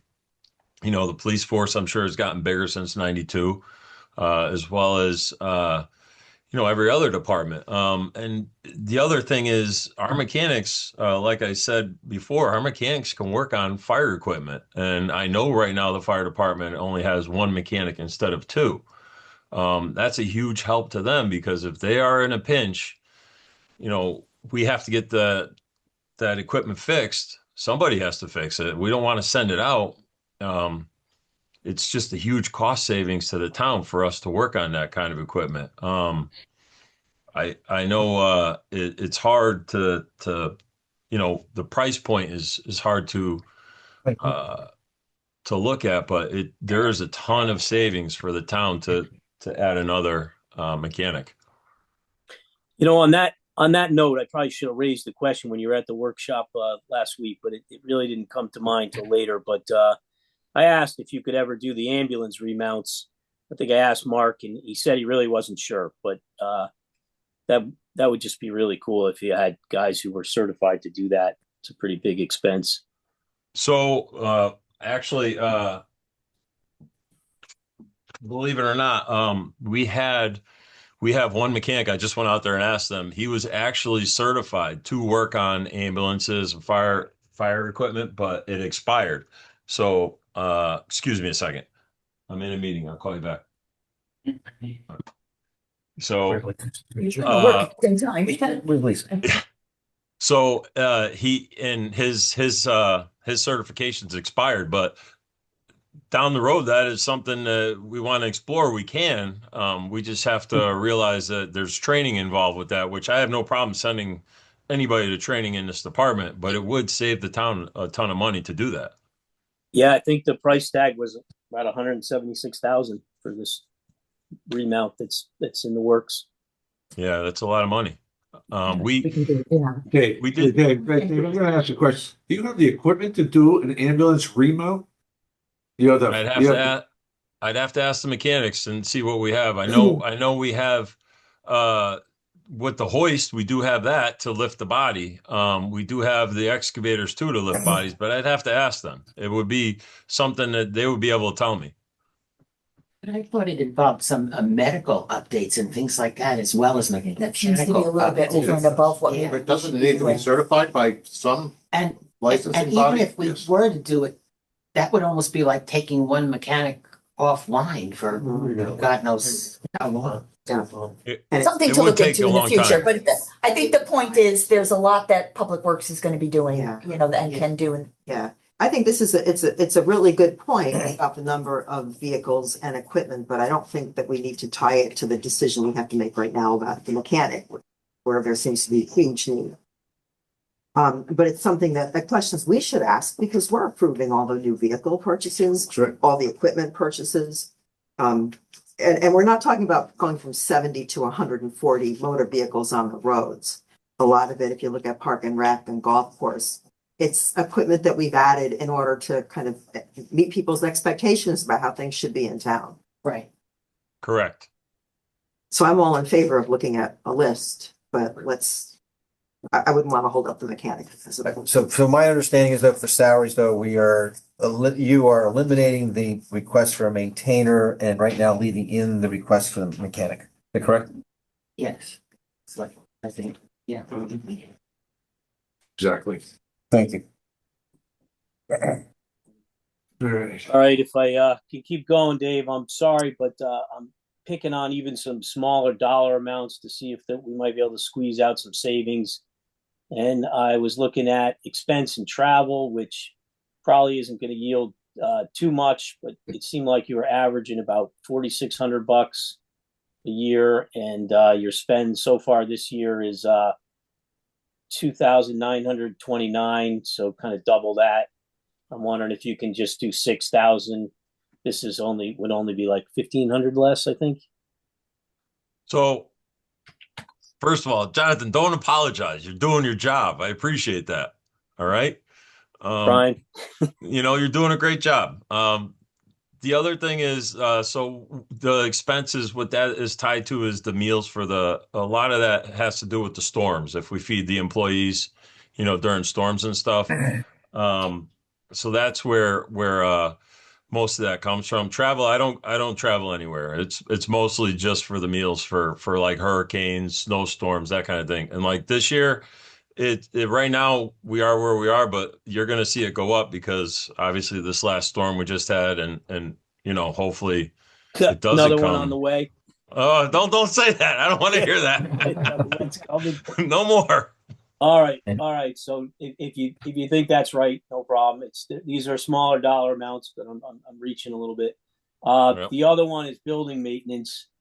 I'm showing over the last 3 years like 44,000 average or so, and a spend of about 27,000 so far.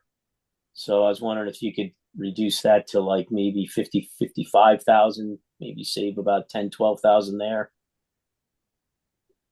And you don't have the chance to just look at these. We got all our spreadsheets out and everything, but maybe just take a look at it and see if it makes any sense. Like I'm kind of getting Absolutely. it really close and tight, you know? I'll look at anything you want me to look at, Jonathan. I have no problem with it. All right. Maybe to have the conversation with Mary Jane. And then your copier stuff, very small dollars here. Look like you spent It's 800. contract. Sorry, what? Copiers are under contract, so Oh, so they're just exact amounts at 3,100. yeah, I mean, it might be 30,049, but that's contracted. That's handled by the purchasing department. Oh, okay. I just noticed that the average was 1,300 or so, with about 800 spent so far. So thought there was room there. So I'm going to so Darlene's chiming in. Copiers can come down.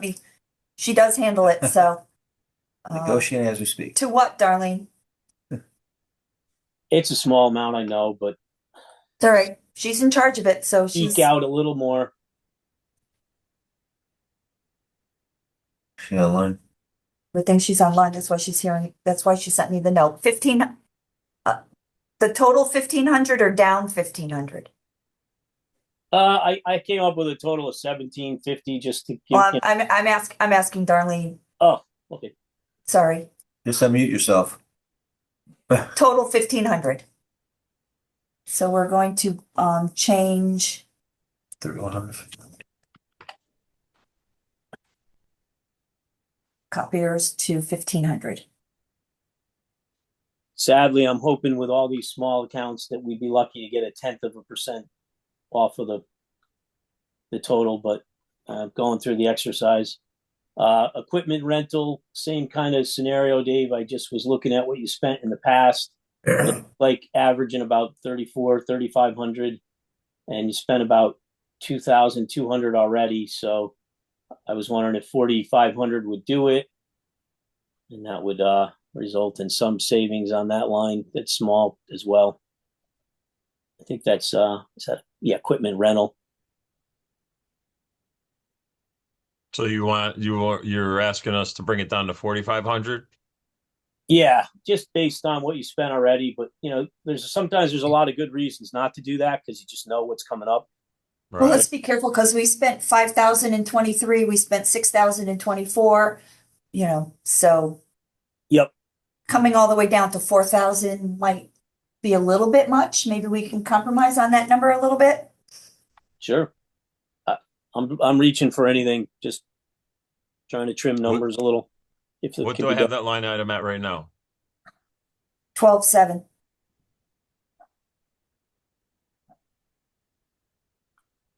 How's 10,000 sound? 10,000. Sure. All right.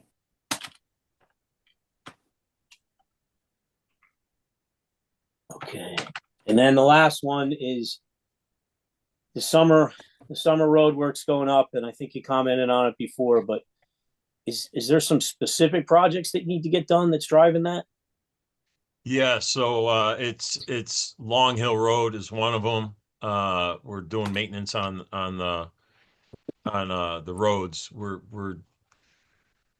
That's where a lot of that comes from, is the price of just catch basins in general is just going through the roof, and pipe has gone up so much. It's what we're finding is now we're finding that our corrugated metal pipe is starting to rot out, and that's over years that happens. So we're replacing it with plastic, but we're getting to a point where that's where the increase is because of that.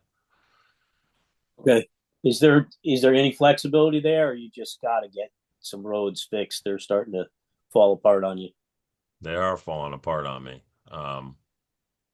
John, I don't think you had the benefit of a presentation that we had. Janice Plasiak and Dave brought in. We contracted with an outside firm to do an assessment of our roads, grading grading each of them based on a standard of when the life cycle would expire, predominantly. What needed to be dealt with immediately, what needed to be dealt with in the short term, and what needed to be dealt with in the longer term. We'll share that document with you. But it's forming the basis for even more well planned out schedule of addressing our roads, because as Dave just said, if you do some maintenance, all right, as you go along, it prevents having to completely redo roads. So that's the eventual goal, is to extend the life of the roads to a point where you're not replacing them as often. So Dave, you can talk to that program a little better than I can. Yeah, so we contracted with Beta to come through and grade all of our roads, and they gave us a map for me and Janice to look at that showed us these roads are at the tipping point where you're going to have to do a full reclamation, and these roads you can do preventative maintenance on and preserve them for 10, 15, 20 years down the road, which is what we're trying to do now. Before I got here, the town would chip seal and reclaim roads, and they would do some overlaying, and they would do basically paving. Now we're doing fog seal, which is way cheaper than some of the other methods that were being used. We're also doing crack sealing, which is really nice. That extends the life expectancy of the road 10, 15 years. And it's helping out with us bringing the grade of the roads up so that we don't have to do all these big full reclamation projects anymore. So we're staying really aggressive with it. Janice just came up, so she must want to comment as well. And if I remember correctly, I'm sorry, Janice, I just want to make one tiny point. When we looked at that whole report, the people that compiled it kind of gave us 3 plans with how much each one went, and we didn't even go with the Cadillac plan. Remember, we definitely went with a good plan, but we didn't take the top one. But Well, it's expensive, but in the long run, it's gonna save money. But sorry, yeah, Janice. I just want to talk just on, Dave's correct, and that we're trying to use many tools in our toolbox to address the condition of our roads. But the report from a dollars and cents standpoint identified the fact that, at our current funding, we're going to see a decrease in the serviceability of our roads. And so combined with what Dave budgets for what we call maintenance, and what I'm budgeting in the capital for improvements, as well as grants and things that we try to incorporate into the road improvement program. They're saying that we need to, in order to maintain the current condition of our roads, of which we get a 72% on. It's not like we have a high rating of our roads, but it's a decent one, 72%. We would need to fund about $1.55 million a year in total for maintenance and road improvements. So you'll see in my requests for capital, I'm solely trying to increase, taking into account other funding sources as well. And Dave's doing the same in his operating maintenance accounts. So another thing too, Jonathan, is I have copies of all the reports from Beta that I can give to you. And if you're ever interested, I would love to bring you down here and show you everything that we do. Some good night reading, huh? Yes. The No, road studies. anytime. All right. I'm just curious, has this gotten so sophisticated? Do you have like a schedule now or I guess a wish list schedule where you want to do this roads and these roads and sort of We've always had that kind of schedule. Yeah.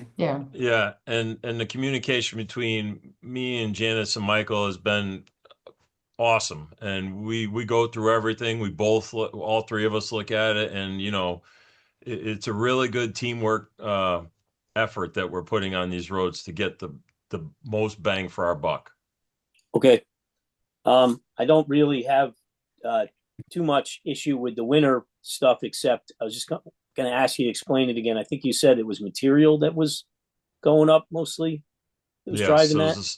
The salt went up, and for the last 2 years, what I've been doing is we've had a surplus of plow blades. We've whittled that down. I've been using that plow blade money to buy salt to offset the price. But now we're down to 3 bundles left. We go through about 6 blades a year per truck in the winter. And Dave, Dave, I'd also like to ask that we reduce that line item because we had money carried over from other years. So as that carryover money goes away, we need to put it back into this budget. We've had salt money and other carried over, if you remember. We have, but I think we're gonna have to look at those numbers. We're getting really close. And That's what I mean. That's what I mean. She's backing up. So we Yeah. need to increase that budget because that money's going away. That was my point. Absolutely. Yep. Part of the increase. You have has to- whole. Yeah. I have a Right. quick tangent question on that the plow blades. Who physically replaces those in your operation? The mechanics. Thank you. Right answer. I mean, those are, yeah, okay, the point's made. The mechanics do everything for all departments. It's Hold on, we're going to negotiations soon. Keep that. As a matter of fact, I just a quick side note for you. This will make you happy, Jonathan. The fire department, I just got them a forklift off a state auction for free today. That's Oh, 35. that's fabulous. I can take that off of my list. Wonderful. That's a $35,000 piece of equipment I just got for free. Woo, woo. I was trying to find bonded money for that. That's one thing off my list. Awesome. Also, Great Mary job, Jane, Dave. I just You have to got put in a finder's 47 fee. computer monitors too. 47 computers. Oh, God. All right. Well, we want to be sure that's what we need though. So old computer monitors are always not what we're looking for. They're still in the box. Oh, Oh, my goodness. okay. If they're new, well, Fell off the truck. Very long Island thing to say. See, Dave, now, next meeting, we're gonna ask you to get them to pay us to take this stuff off. There. Yeah. Hey, I like the way you think. But free is a good price. I'll sell it. Wow. Thanks for being in the hot seat too. I'm Sorry texting for getting a Mike. little I'm ready to nitpicking Mike right on now. Smaller line items too. No, I appreciate the questions, and I'm glad you asked me, and I'm glad I was here to answer them. And like I said, if you ever want to come down and see our operation, you have an open invitation. All right, that sounds cool. Thank you. I have a noon departure, by the way. Just FYI.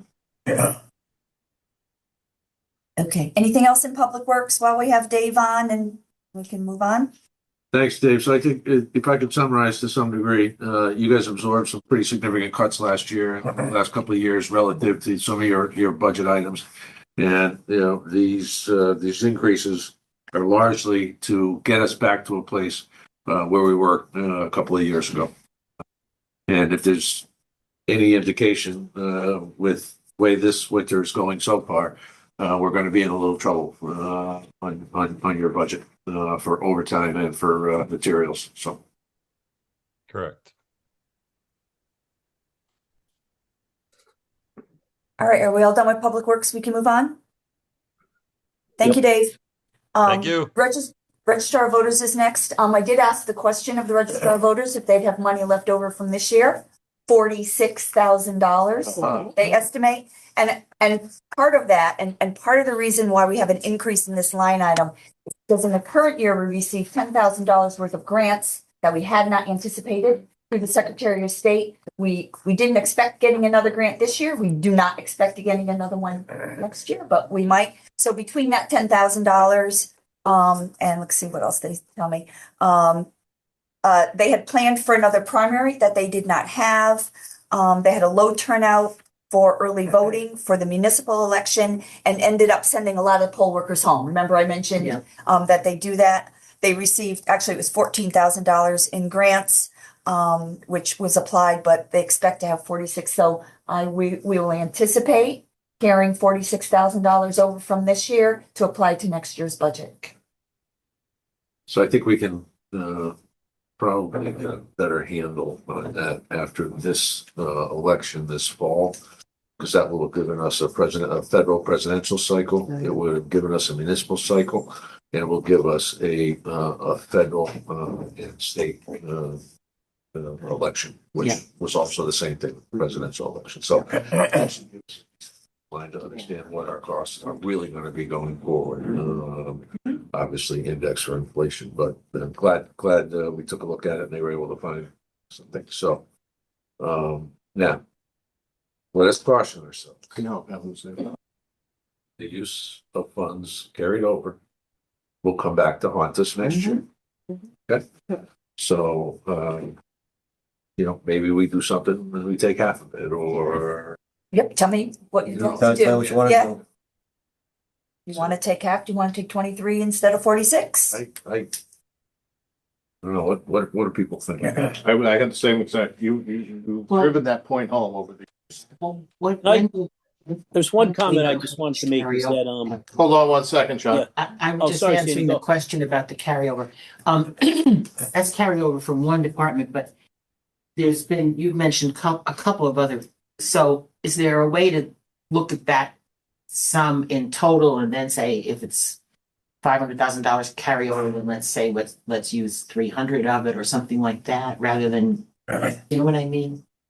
Yeah, the carryover, we are using carryover funds. We're not talking large, we're not talking anything over $100,000. Maybe we had salt one year that was, we had a low winter. Okay. But, we're typically talking smaller dollars. I mean, literally like, planning and zoning carried over $6,000 in education that they're using this year.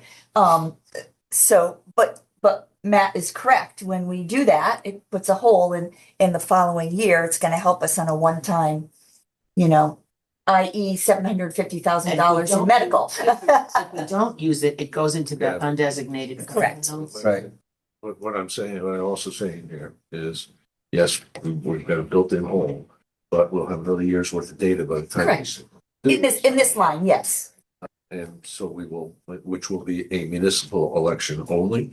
So the increase may not manifest itself next year, so maybe. Just keep in mind, And that would give us an opportunity to take the other 23 next year. just keep in mind, these people that we're putting together as poll workers are the people on the low end, who are subject to the minimum wage increases as well, so, just keep that in mind. So I took 23 out instead of 46. That's good. We're in agreement so I on just that? wanted to comment on Yeah, it's on something. the- This one, my- the Over 20. Yeah. Yeah, Jonathan, go ahead. the registrar, year to year can be a little bit choppy as opposed to consistent, right? Because there's more primaries or there's more referendums. So, Yep. I thought, maybe the whole amount could go, and then also because maybe we need it. We're facing a pretty big increase in medical and other areas. So, but I understand your point that, we create a hole sometimes by doing it, but, they could go down, they can go up next year. So Jonathan, so this is what I'm gonna do. I'm gonna take the 23 now, but I'm gonna put it in orange so that we, can look at that line at the end of the day as yet another potential area to reduce. Is that Sure. fair? Sure. Yeah. Fair? Yeah. Okay. Nice. Did we ever get any more detail about why the poll workers went up? Did that just boil down to they expect 2 primaries and that's why? Well, I think I sent to everybody their justification. I think I have it here. That was a big part of it with the two primaries. So, Are primary run at different times, or are they both the same time? They're both same day, but it's. they have to have a Democrat and a Republican. Democratic and It's two- It's Republican. really 2 primaries run at the same time. So I believe I sent everybody the justification in You an did. email. You did. Sue's got that look. You pass that down to Sue. I have one printed copy. It was right after our meeting the other day, because the registrar sent it to me. I'm sorry, No, I'm I sure, remember seeing it, so yeah. Yeah. It's not, I'm sure it's. we have an issue. every once in a while I just give it to Sue just because it's fun. I feel like I have it somewhere, but I'm not finding it. All right. Now, the conventions aren't until May, so finding out whether there's gonna be 1 or 2 or no primaries, probably won't know until after then. It's too late for this budget. You know what I'm saying? The primaries would be in this coming fiscal year, but this May would be the conventions, which is when some of the things get weeded out as to whether there'll be primaries for, let's say, governor or both parties at this point. You can have Did that, we- Sue. Did we determine if I don't think we made a decision on the bigger machine, but did we determine if they would actually take it back if we didn't want to get that bigger tabulating I machine? feel like they said they couldn't, but I believe one town tried to give it back and couldn't, isn't that what they? I feel like that, That's what they that said. question came up and they responded, but I don't remember enough to not try and get a further clarification. Okay, and I'm trying to remember the pros and cons. It was faster, I think, Yeah, it was faster and tabulating. I might have my facts, not quite 100%, but there was some indication from the registrars that if we didn't have the faster machine, they would need additional help to use a slower machine or Well, the older machines have been not getting parts for, so it's a matter of time before they break down. You don't want them breaking down in the middle of an election.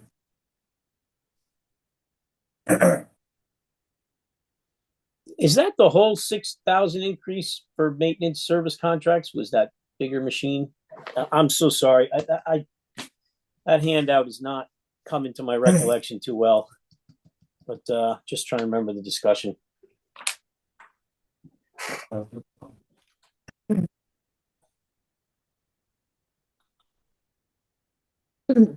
So that covers 14 machines. According to the notes. Yeah, It's but not- it increased from 3,500 to 9,500. Is that right? The ES&S has increased the price of all 14 machines, so I don't know if that's the whole thing, but Oh, Part of gotcha, it. gotcha. part of it.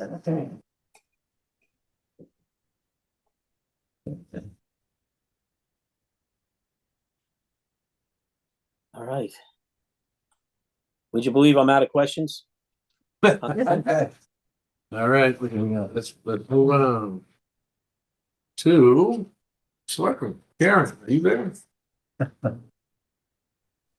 I haven't made any adjustments to the selectmen because, that's my boss. I don't want to cut that too quickly. Well, I will say a substantial amount is related to the salaries. With, staff in the office, Brendan and Karen. It also includes a raise for the first selectman salary.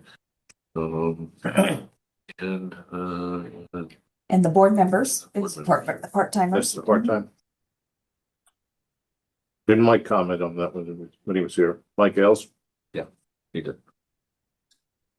Can I question on some of the smaller line items? Sure. As I have typically so far. I didn't understand what the Memorial Day line was for, but I was wondering if that could be reduced a little bit. I can talk to Karen can talk to it, but we support. We actually fund the Memorial Day parade with a variety of expenses, including public safety personnel. Karen, I don't know if you want to talk a little bit about it. I'm sorry, Matt. Sorry, I was working on something else. Memorial Day, is that what we're still talking about?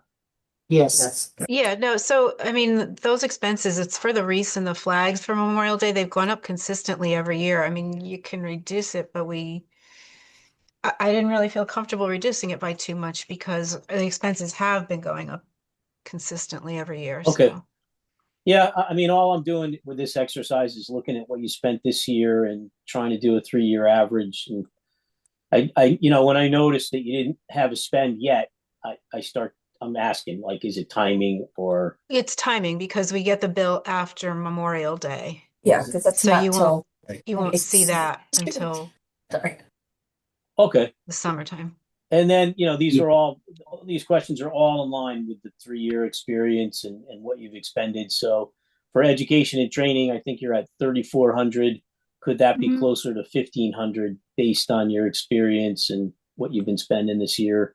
Well, so we include in that the CCM convention, and that expense has gone up consistently by $50 a person the last 2 years.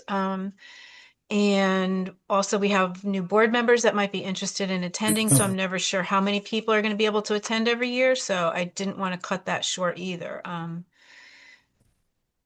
Okay. But if you think Some people good will reason not be throwing attending it and out it'll there. just be, Yep. You could have up to 4 more people attend, right? you could have as many people from the town and in town government attend as are interested. I mean, typically when we have a lot of new board members, a lot of people are interested in going to at least their first one. Okay. And I think it was $300 a person this past year, so. Yeah, remember it was 50. I used to It's like gone it up when it a- was 50. The last so 2 if- years for they've anyone had who big hasn't- For anyone who hasn't increases. gone, I would recommend it. It's an excellent convention as far as the training, the networking, and learning about what else is out there. So There's a whole series of scheduled forums, symposiums, and you can pick and choose what's of interest to you as it relates to your town responsibility. And then, as Mitch says, it's networking. I mean, you see people from around the state, and it's quite nice and useful. yeah, Do they have any plans to do this in Hawaii? no. No, not that I All know. right, just check. That might be a budget Travel increase, expenses are Jonathan. minimal here. All right, I only got two more, and I know they're small dollar amounts, but maybe just a quick look. Advertising and public notice. I think you've been averaging about 5,900, and the current spend for half a year is 1,471. And I'm wondering if that could be closer to 6,000 than 9,000. Again, I think we go over this every year. I mean, we're mandated by the state to publish legal notices in local newspapers, and when timing permits, I mean, we try to get it in the Courier because it's less expensive, but oftentimes we have to put it in the Register, and that's a huge expense. And you're also looking at doing a charter revision in the near future, and depending on that timing, that's going to require, I'm sure, many legal notices and large ones. So Right. I'll And if we defer to take a- you to your judgment, but those are the things that I was considering when I created the budget number. Right, and if we take an average of the last 3 years, so that budget item it's $2,800 has been spent in the 3 years, which is what, roughly 950, 9,000 per year. So we're actually below what the 3 year average is. We can reduce it. Clearly, you know, it is a required mandate. So if there's more things that we need to put, we're going to do them. But if you want to reduce that, just for now. I think it's a fool's errand. Karen just mentioned that Yeah, we've got the OCD is coming out, so that's going to require noticing. And we have the commission. Plus, there's probably a handful of other ordinances that are going to be revised, which all need to be noticed as well. So, Leave it as is. yeah, I would. Yeah, you know, and if you think you need it, that's no problem. I'm just bringing Thanks, to Jeff. your attention Okay. some of the expended things I All right. observed. So the Any other last one lines? was just expensive travel and a similar kind of thing based on experience. And I think you only spent 150 so far. Could that be lower? And the amount lower is very small. So maybe could it be 1,500 instead of 2,050? Not much there at all. Sorry. Well, we're at 2,000 the last couple of years. Yep. So All right. Is that one? Just leave it alone. It's just not Yep. a ton of money. I just wanted to note the observation. all right. Anything under selectmen? Any other? That's All right. it. We can move on to social services. Okay. All similar questions again with me about some experience in some of the smaller lines. Expense and travel looks like zero expended this year. Maybe an average of about $108 a year. Could that come down from 772 to maybe $150, something like that? Which line item was that? I'm sorry. Expense and travel. Under social services? Yeah. No. A lot of that is mileage reimbursement for the staff, particularly as they travel throughout town, but also to various meetings and conferences. They do not have a vehicle, so this is straight up reimbursement based on the federal law. I was just gonna say that just went up January 1st. Yep. And it will go up again next January. Yep. So definitely not questioning the reimbursement, just is the experience and, the spend so far maybe allow you to budget for a little less. I'll ask her the question. Okay, and then utilities, similar, like it was about running about $1,000 less or so. Spend so far is 1,862. So can you go down from maybe 5,400 to 4,400? Well, in 25, we spent over $5,000. I would say no, especially with, it's a very frigid winter this year,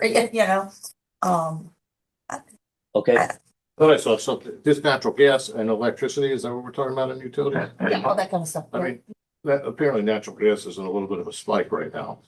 It Yeah, is. if we spent 5,000 in 2025, Yeah, that does not seem. we're on track for that. okay. And then the last one, also small dollars, office supplies seem to be running at about 446 on average, and spend so far was 164. Can that go down to maybe 450? Just picking up about $520 there.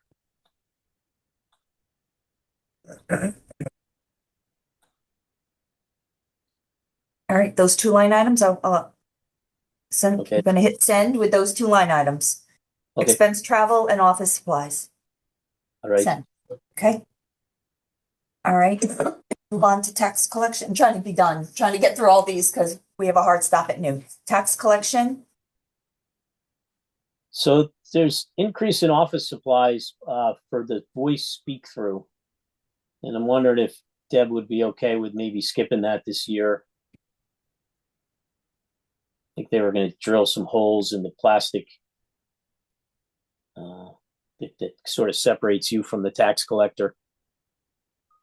And I don't think it was bulletproof from her comment. Don't no, it's. know for sure. So I guess that goes to Sorry, 2,500. It's expensive. It was 2,500. 2,500, because it's two windows, right? Yeah. I don't know, I sort of, thought it made sense because you're dealing with the public there. Sometimes under the, I mean, people are coming to pay money for the most part. And, if there's a unfortunate barrier of hearing each other, that doesn't help with public relations. I don't know. I just thought it made sense. When I first read it, I thought I read it over carefully because I wanted to be sure I understood what it was. But I would like to leave it in now with one of those. If we have to go back and cut it, we cut it. But I can make it orange. Managed without it. Or we have less people coming in person. But we okay. have, consistent with societal norms, a lot more angry people coming in. The treatments. Yeah, I was thinking maybe they don't want to hear the people complaining. She did mention to me People don't want to hear them. She did mention to me that some people were a little bit irate, and I just, just a message to the public, please don't take it out on our tax collectors, and Absolutely. they should probably be mailing me and the board and the rest of the boards if they're about what they're upset about and letting us know. But that's, please treat our tax collectors with respect. The other thing Encouragement of civil discourse is a good idea. Yeah. And Yep. it starts at the top. Education and training, just not too high of dollars, but they were running pretty low. It seemed like we spend about 700 a year or so, and then 230 spent so far. So I was wondering if their 3,700 budget could go down to 750 or something like that, or something close to what they're averaging. But maybe they have some big plans for training and education. Well, there is, I can't remember that. at least one of the individuals, and perhaps both of them, are moving towards certification as assistant tax collectors, I believe, Mitch. Yep. Is it both of them? Or just? Not, I think just just the assistant at this moment. I'm okay. not sure the others on that track yet. fairly new employee. Yeah. Okay, And one maybe of the we should leave that reasons, alone. I don't know. Yeah. I didn't remember that one. yeah, one of the reasons that we encourage them to take the training and get certified is so that we can create succession planning for whenever department heads leave, so that the assistants are certified. Okay. We're doing the same thing over in the assessor's office, if I'm not mistaken. We are. Okay. And that was it for that. Just some of the small items. Town clerk. Oh, clerk.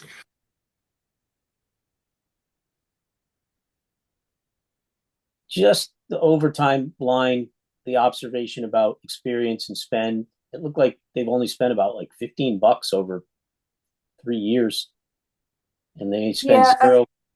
We used to Last spend a lot of overtime on absentee ballots. Right. And I'm not sure if that general need is there anymore, so. Is that Question warrant yes. worthy? This is going to be one of the Yeah. state and federal election years. Mhm. So, with early voting, seen a drop in the absentee ballots. So, I think that's worth a conversation with you. Yeah, I'm sending her a note right now. And then just a clarification, if anybody's notes are good, I wrote that the recording expenses went up because of some new computer software that would cost about $235 a month. Oh, I don't know, she asked for a new user. She had this request last year and it was denied. It was taken out of her budget. She asked again. They have 3 people in that department. 2 of them have access to the main system that they use. I think it's COT. Sorry. And so she wants the 3rd person to also have a user, because when she gets a question, she has to literally move from her desk to go to somebody else's computer for it. So this is the 2nd year she has asked for that particular item.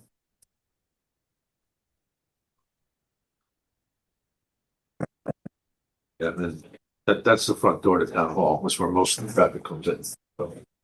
So I guess I don't know why it was denied in the past, but I guess it would, how many times did you have that? Purely because we were making huge cuts last year. We were anything that was new was totally off was totally off. So I would kind of look at it as, does she have to do that 10 times a day, or, like, is that really kind of terrible, right?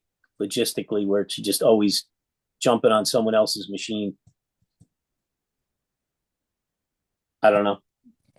But I mean, if I had John, let me ask you, if you had a function that you needed to do in your day-to-day job, and you weren't able to do it from your desktop, had to go use somebody else's, and then And then that person has to leave. that person has to leave their desk, so it's I would find it annoying, and that wasn't given some autonomy to do my job. So yeah, I can understand that. Yeah, I also think it makes a bad impression for people coming in the front door and working. What do you mean you have to go to somebody else's computer? Yeah, and I believe her job duty is first to the phone. She's the primary person to answer the phone and to get those questions. Anna's not the one, picking up the phone, but so.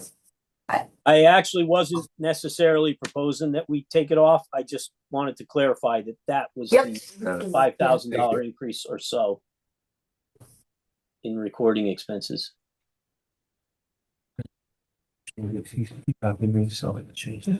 So the question there that arises there, year to date, we've already spent almost $40,000 in that account, right?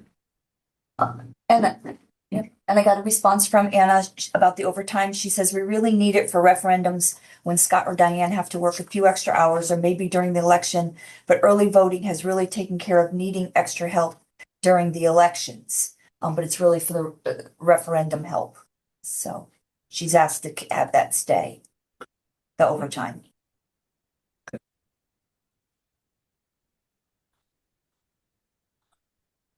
I just wanted to make a note of that. That was for voter help. I didn't quite get it. Oh, they handle all the absentee ballots. Okay, So it's municipal budget cycles. Correct, yep. That's what it appears to be from her note.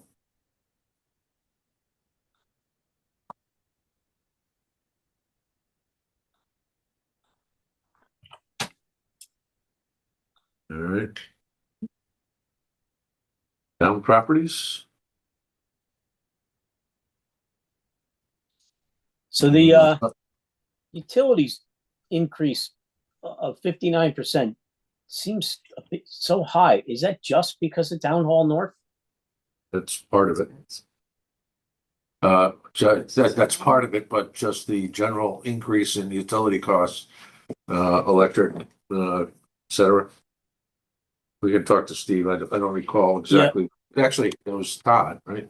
Todd. Todd came, Steve was I out. have my notes somewhere. Never mind. I think that did leave. And then what was the extra custodians are not going to be this year? Are they? They're already out of your budget unless you choose to put one or both of them back in. No, I just wanted to confirm that. Yep. I understand your concerns. I just say that there's been several complaints about the lack of custodial work being done. And just throughout many buildings, not just this one. Which is why Janice has additional money in her budget just to do Town Hall North.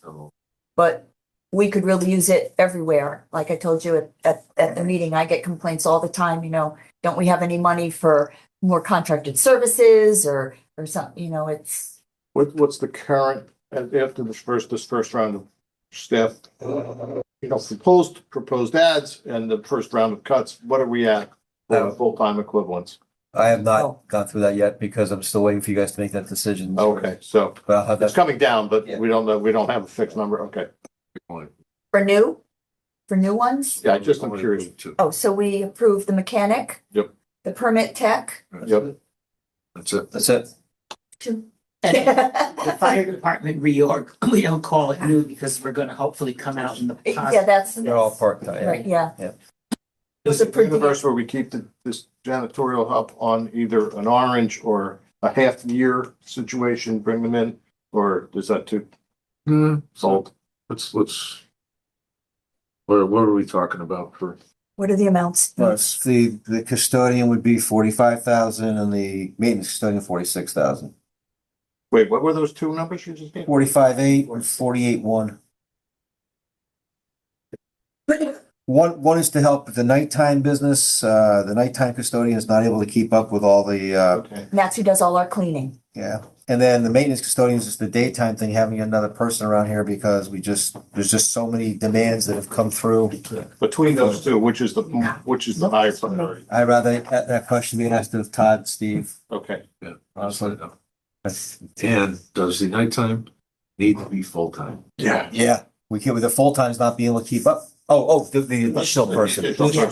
Yeah, that there's another way of looking at it as well. I'll look into that. Part-time, halfway through the year. Or one other way is occasionally bringing in an outside cleaning service to do a deep clean once a month. Yeah, it's true too.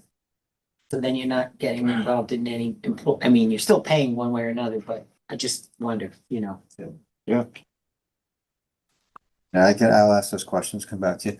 We'll put both in orange. We also talked about people doing other sorts of functions in these roles, like a trip to the bank and covering the lunches at the waste transfer station. If it would relieve, make more time, the existing people, if they didn't have to do that. Do that, right? Yeah, it's something. Oh,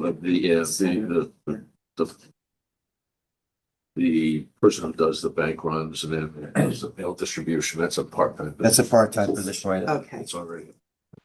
So. Yeah, we have two part-time positions. One is basically here in the every morning, 24-hour position, does a lot of the mail and just, that kind of opening things up, making sure everything's working in the morning, doing the mail and all that.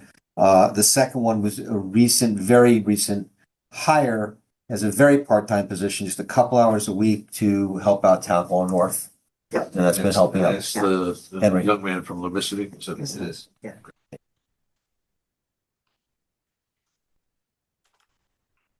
I had the questions on the smaller budget lines. Maybe overtime could be reduced, and then maybe cemetery is like needed as a placeholder, but it seems like we're not spending any money on that line. you talk to Steve about what the increase is. Cemetery. Yeah, so Fire hydrant cemetery rentals. looked like zero money spent for the last 3 years and this year, and then for overtime looked like you're averaging more like $100 a year with $52 spent this year. Yeah. I will check on that, but I will say that some of that overtime is traditionally just based on them coming in on early on snowstorm situations, which as the last couple of years has been few until this year. So we can take a look at that. I'm not sure if they want to make too much of a move there. I'll ask about that as well. All right.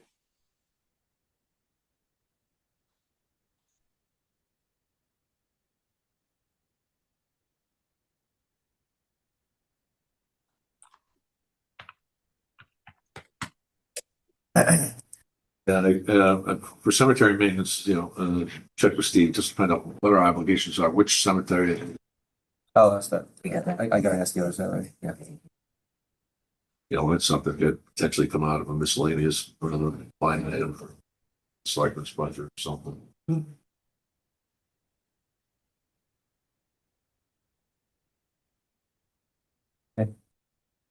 That came up, that has come up before, and I feel like there's some We have a legal responsibility, I believe, responsibility. for graves that are unmarked or something. Isn't that what that comes out? It is. Is that something different, Matt? I'm not sure. Yeah. I'm not sure which one it is because most of them are private associations. Right, this was So it. trying to figure out which one it is. Is it, is it the small parks? Is it the small park cemetery? Which one? Yeah, I don't know, but I seem to remember that from the past. And over the years, we've got 3 or 4 grants for renovations or improvements to cemeteries in town. It's a state grant that we get that are abandoned. There's no longer an active organization that manages it. So we've got, I think, 4 of those. Got 4 grants from the state of it. So. Okay.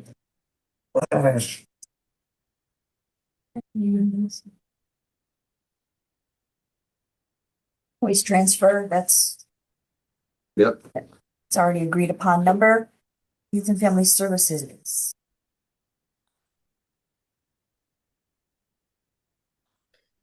I just wanted to ask about printing. It's a very small amount, but maybe it's running more like around 1,000 instead of 2,000 or 2,100. Which item? Printing? The printing line. Just from experience and spend, it just looked like it was more like 1,000 than 2,000. As I recall, don't they do most of their programming in the spring and early summer for their camps and A lot of it is, yeah. So, oh, that's a different line. Never mind. I don't even think that'll move the decimal point, but maybe they keep adding up. I can certainly ask her. 2024 was a high at 1,500. I was gonna say maybe $500. Yes. I'm gonna send her a note right now.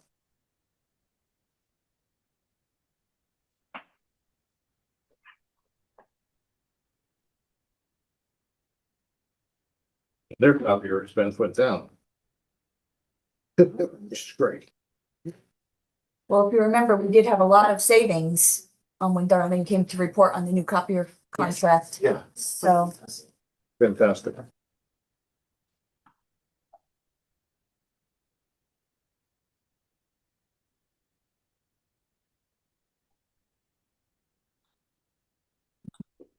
All right. Yeah, pretty good there. A lot of zeros, increases in her budget. Yeah.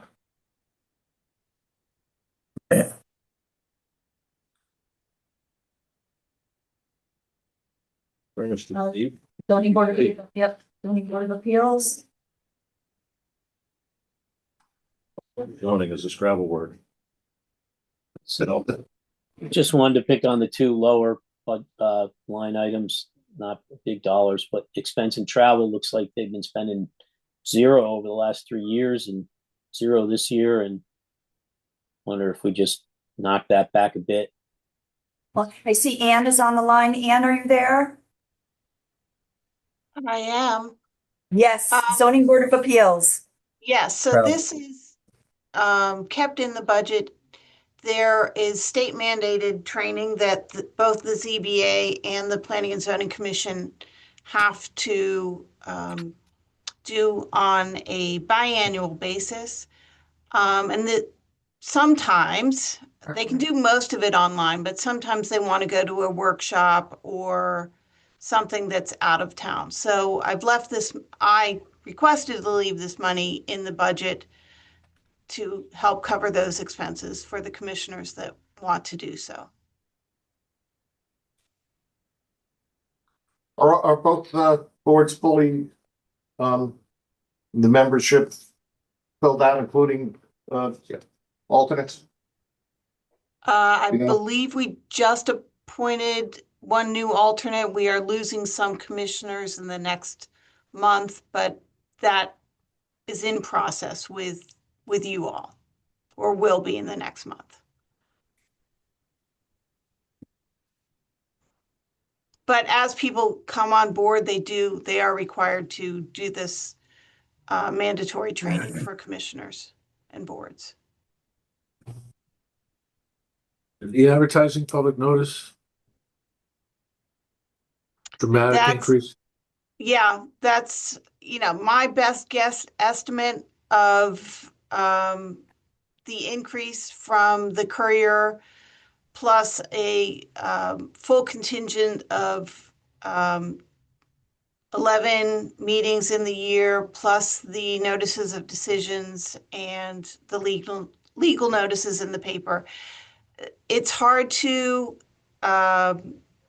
anticipate these because the Courier is now charging by word, and the number of words is fully dependent on the number of applications we get. So this is worst case scenario. I honestly, with the complete change in the pricing structure from the Courier, I have no idea if this is too much, too little. There's just no way of knowing until I have another year of noticing under our belts. All right, well, we're halfway through the year and you're at 1,700. Yeah, but the the- pricing restructure just went into effect January 1, so.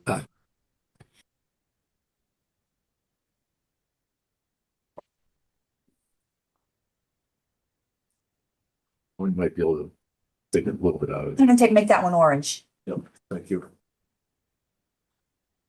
We might circle back to that one, Ann.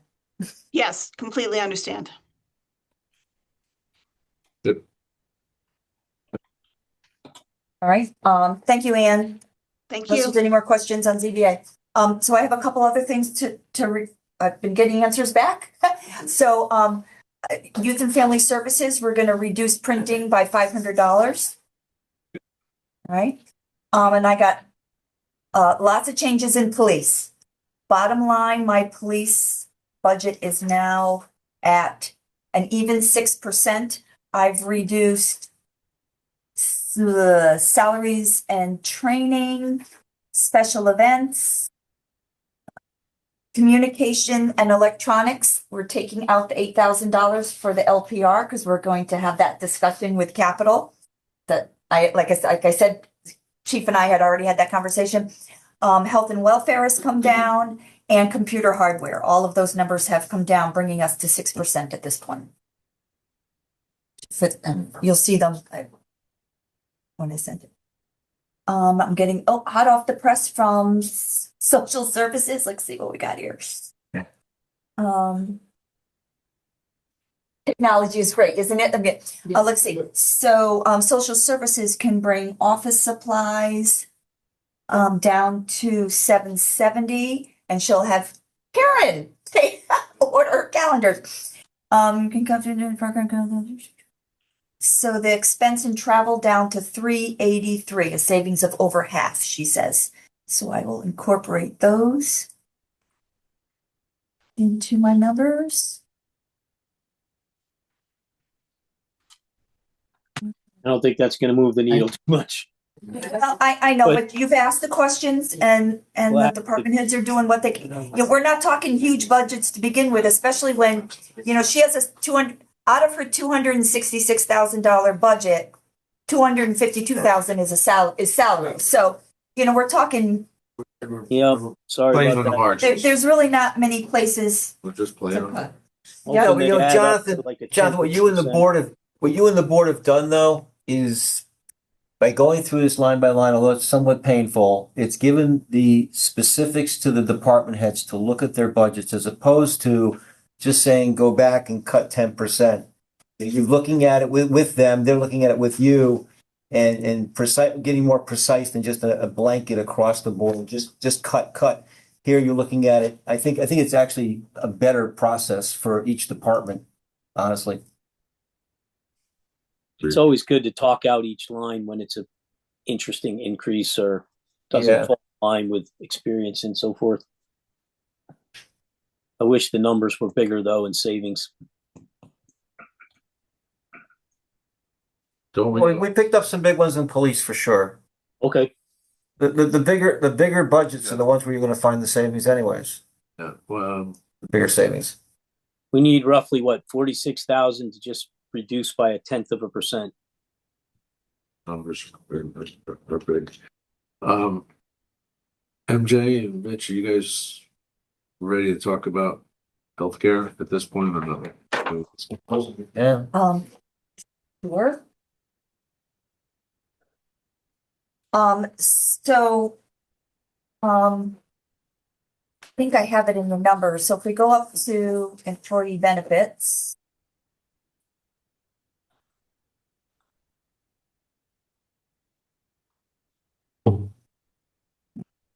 So a couple things in employee benefits. Mitch and I have not finalized all of your salaries, but I did a very rough calculation of FICA. So I do have a new number here, not finalized until we Yeah. do our thing, but I just wanted to at least show some reduction there, from what you've done.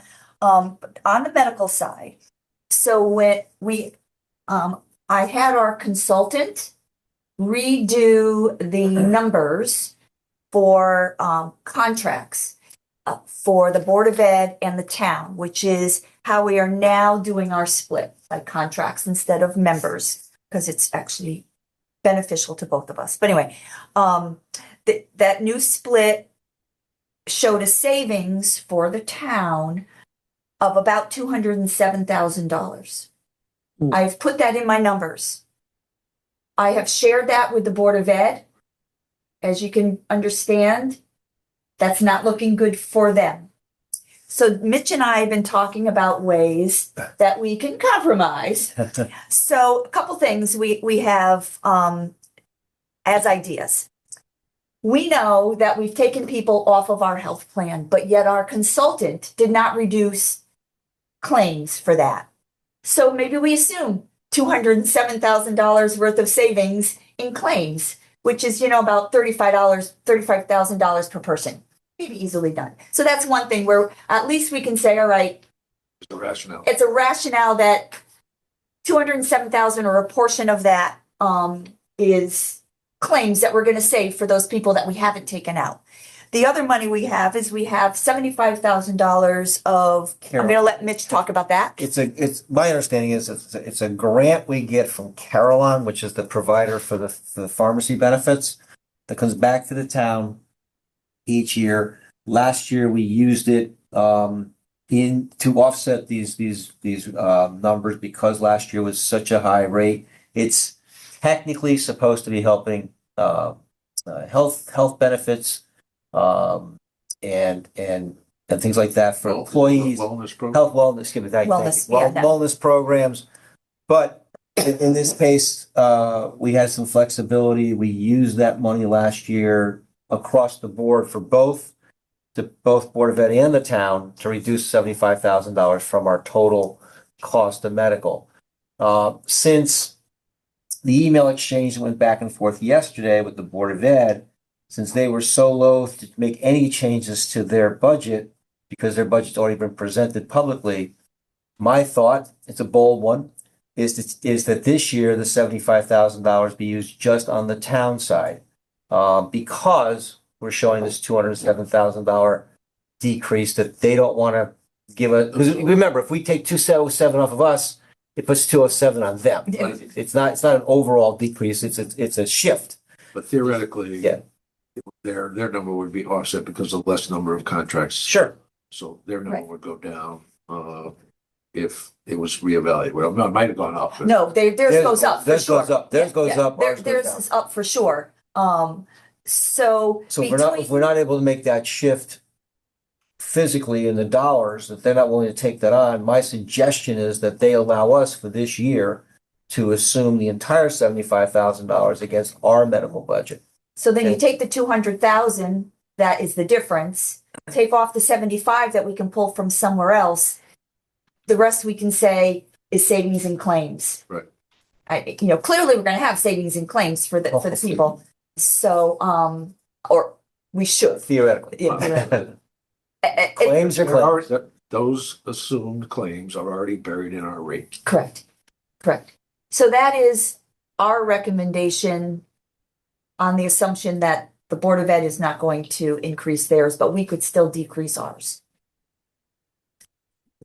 So, I like the methodology, and I think it's justified. I'll have a conversation with the superintendent about the 75. I would anticipate he has called me by this point anyway, and when his staff was alerted to the potential change. So what this does, it does allow us, the town side, to take the benefit of the reduced responsibility for paying for medical for the employees who have left. Mhm. So we realize it, all right? And it is not impacting the Board of Education either at this point. Next year, it may well. correct. And we have included the additional cost for those 6 people in our Teamsters budget. Correct. So that balances that out. And So we're already paying. The reduction in our medical costs, and increase in teachers. So, we do, just so you know, we have a very good working relationship with the Board of Ed for medical and many things, which is why we never do these things in a vacuum. We want to include them. So that's why we're having these conversations, with the Board of Ed. So whatever we choose to do, they just need to be aware and to be on board with it, which I think they would be on board with this because it's not changing their number. I hope so. So I would think Paul would be okay with our new methodology for this year. But yes, for sure, next year, those numbers would already be embedded. Exactly. Unfortunately, that change didn't happen until long after we December had 31st. till long after we had already made agreements with the Board of Ed on our numbers.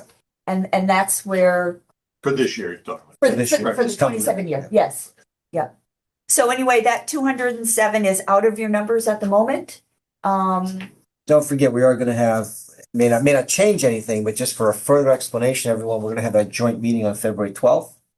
Yes. With the Board of Ed, the Board of Finance, and the Board of Selectmen, from our broker who deals with all of us, to explain what's happening, why the increases are going up, and if there's any new information he can provide at that time for us.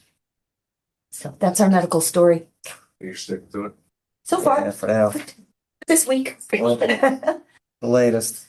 So some Can I ask a years- rookie question? Oh, yeah, And I'm we so will, sorry and we about will, this. and we will decrease, one other thing, we will decrease the medical on the Teamsters by 1. Because by eliminating the maintainer, that eliminates 1. So that's person. even more. That's a little bit of a push there. I take that down by $20,000 or so. Okay, that's not in my numbers. Sue, you had a question? Yeah, some years we've had a very last minute change in the medical line. Is that because we get the claims estimate updated or well, we have more history? Correct. At the end of every month, we're looking at those numbers again. Yeah. If our claim, you know, so it could adjust, yes. So every month we're looking at those numbers again and we come back to you with a recommendation when we think it's warranted. Okay, so we do that internally. That doesn't come from the consultant or? The consultant provides the information. Okay. We make the decisions. Okay, okay. So- Again, the core group with the Board of Ed and the town. Right, and that will affect the less people in Yep. total and so on. Sure. So maybe instead of all this rearranging we've been talking about, maybe who knows, It'll maybe wash at the out. end of the day, it'll. Yeah, that's a double-edged sword. Some years we've seen it go down, and other years we've seen it go up. Right. So, Unfortunately, the last couple of months of claims have been increasing, and that's been hurting us. Of course, by February 12th, I don't know, Joe will have another month's worth, and we could keep our fingers crossed. I had a question I want to go back to. Sick leave exchange, police. Does the fact that we haven't utilized any of that, does that money fall to fund balance, or do we have reserve? And it's an end. Yes, Right. yes, but anything that we don't utilize in another department would fall to fund balance. It's not something that we're carrying over. We have our own retirement sick leave That's what I'm. fund balance, you That's know, different. it's a different pot of money. The sick leave on the police are paid out yearly based on an overage for some of the grandfathered officers. The retirement sick leave is based on also people that are grandfathered, but when they separate from service, not yearly, it's Right. only when they leave. So if the police don't use theirs, that's done. You know what I mean? It doesn't carry from year to year, so hence we don't put that money in there. Correct. Retiree sick leave, we do have those. Retiree, the police one, we do not, right? That's why we carry over the retirement and not the sick leave exchange. So question here from the balcony seats, with the medical, I apologize, but I'm not sure I'm exactly following the Teamsters. If they come out of our plan, then we have to pay for the Teamster medical Correct. plan? We make a fixed payment to them. Yep. The medical was one you asked for, right? That's correct, Jonathan. So there's what we didn't have last time was a potential offset to that increase. And now we do. Now it's a $207,000 decrease. Okay. So Jonathan, that's- one of the items that Sue had requested was the breakdown for medical. So obviously it doesn't have these new numbers in there, but you'll see under Teamsters, it's $12 per hour for 21 Teamsters plus 9 other people. Well, it's really only 6, right? There's Okay. 9 others that joined the Teamster plan. 6 of them were on the Anthem Okay, plan. got it. Right, 3 had right. waivers. That's right. Plus 9, plus the 2 proposed positions, that's where we're gonna get a little bit of savings, right there. But you'll see the breakdown in the medical benefits budget, that was sent in that email last Friday. And you'll see the Okay. Teamsters right there. And then to our first selectman's point, it's already forecasted in their claims, but you're saying in reality, they'll come out over the year because they're not participating. Did I get that right? Sorry. Get that right. Correct. Oh, that's right. You Okay. know, we don't know what that number really will be, but there's definitely some impact. But we have a number, we budget per contract. We are saying we are down 6 contracts, so we don't anticipate having to make a payment for those 6, which now amounts to 207,000. Right. Whatever it is.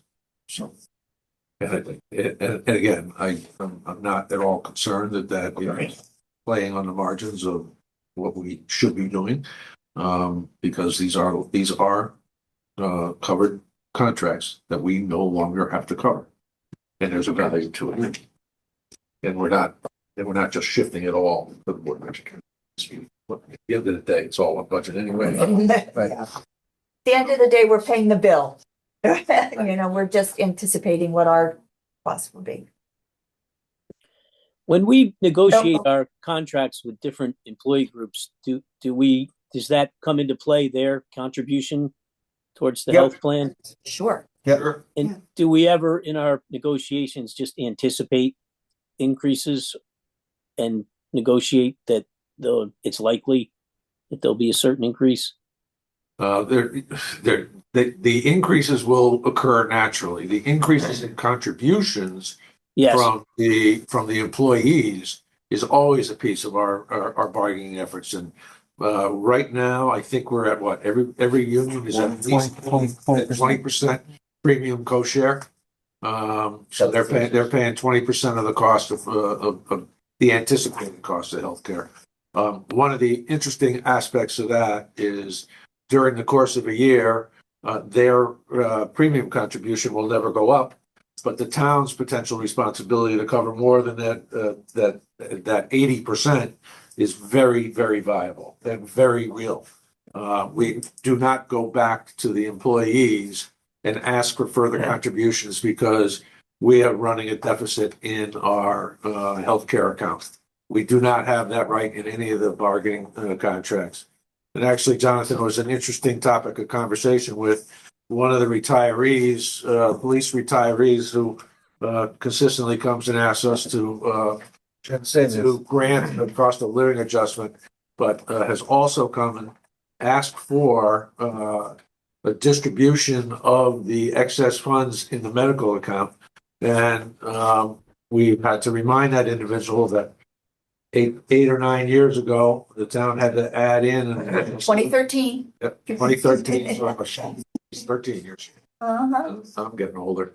That the town had to allocate from fund balance it was a 750,000. I can't remember what the number. No, it was even. Was it more? I think it was more than that. It was more than that, and that came out of our fund balance, our unassigned fund balance, and the employees were not required to assist in making that up. They were not required to pony up 20% of those costs that we had to put up. So, and at the rate we're going today, we might be in that situation at the end of this fiscal year.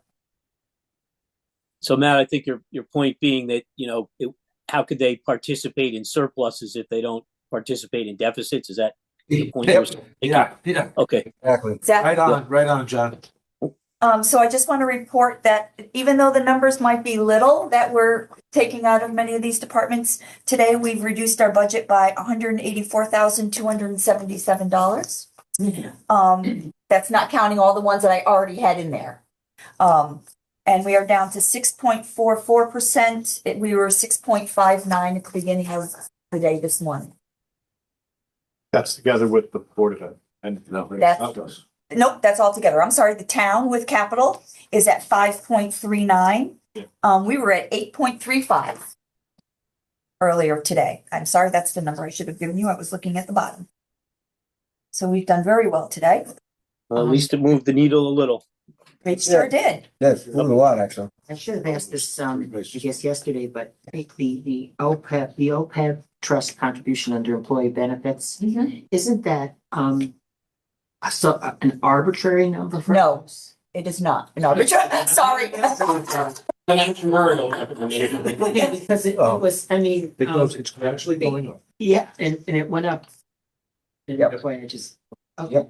That's a classic. Disregard those recommendations at peril. 10 years from now, some group is going to be sitting here lamenting. Right. So keep in mind that Exactly. in the current year, the Board of Ed already chose not to put their OPEB contribution in the current year. They took that out as part of their budget cuts. So we've had to realign their laddering already. But yes, so we're going up, it's going to go up as high as $1 million. It could reach almost $1 million or over $1 million between the Board of Ed and the town. We have to get there over 5 years. So. And that's coming from the accounting insurance. Correct. Yep. The actuarial evaluation. And we have Milliman update that every year based on new salaries. So, it's a fluid number, but it is definitely not arbitrary. I have a question about that. I can see that it's not arbitrary because based on like an actuarial recommendation, but and maybe I'm off on this, but we're sort of building it up from scratch from a couple of years ago. So correct. We're building it up. The pace that we build it up is kind of flexible, right? We we sort of didn't have it. We think it's a good idea to build it up and have it, but maybe we don't have to build it up in like 1 year, which would be crazy, right? To ask for $28 million. Jonathan, it's similar, if I can interrupt, I'm sorry. It's Yep. similar to the pension situation. It's very similar to the pension situation. We have future obligations. And if we don't contribute to those future obligations as time goes by, we will find ourselves in a very, very big hole, which is the reason why certain towns, not Guilford, certain towns are in very big trouble with their pension plans. And our intent here is not to have that situation established with the OPEB as well. And by doing this, we will keep the town, not just now, but in the future, solvent in those retirement aspects of both OPEB and pension. Bad, Okay. bad things happen. Yeah. Yep. And when we reach about 45-50%, we can start to think about utilizing those funds. And what that would do. Right now, all of that is being paid out of the medical fund. Right. Because it's health benefits. So at some point, once it's funded enough to allow for distributions from there, the OPEB fund will reimburse the medical fund for those costs, for all or some of those costs. But we have to wait until we reach at least 50%. Otherwise, if we take too much out, then our interest and our gains are not going to match our actuals moving forward. So our original target on getting to the 45% where we start to be able to use some of those funds, what year was that anticipated to be? Well, this is our third, so it'll be 28, 29? 2020, well, no, 2029 is our 5-year laddering. I'm not sure where the 50% is. I'm sorry. That I'm not sure. Yeah. 5-year laddering just gets us to the Correct. point where Gets we're us to a supposed to point. continue at Correct, that rate. right. I apologize. I was answering the wrong question. So Jonathan, what effectively happens is if we don't make those contributions as were defined in the original plan that was adopted, we will just fall back and wind up having to make those contributions over a far longer term and be making higher contributions to make up for the lack of interest the earnings on our deposits in the OPEB trust. So it's self-defeating. You then wind up extending the window to get to that 50% window, 50% funded, where you can actually start drawing down on the funds. And so the question that obviously comes to mind, as you just mentioned, is the Board of Education last year elected not to make their contribution. So is that reflected in separate accounting for the town participants and the Board of Education participants? Yes, and we have, I have to admit, I don't know what they put in for the upcoming year, but we did provide them a new laddering schedule. So, but once again, at the end of the day, voters vote on one budget, right? And then we're all going to have to pay for it. In the future, we're going to get to being able to utilize those funds before the Board of Education is.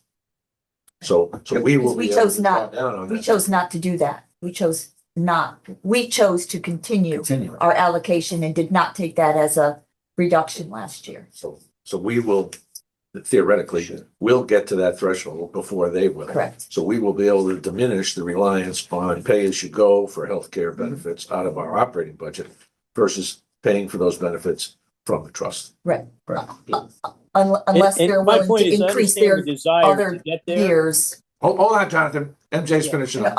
Unless the Board of Ed chooses to increase over the next 3 years in order to catch up. Let's hope we get to a point in budget making that could happen.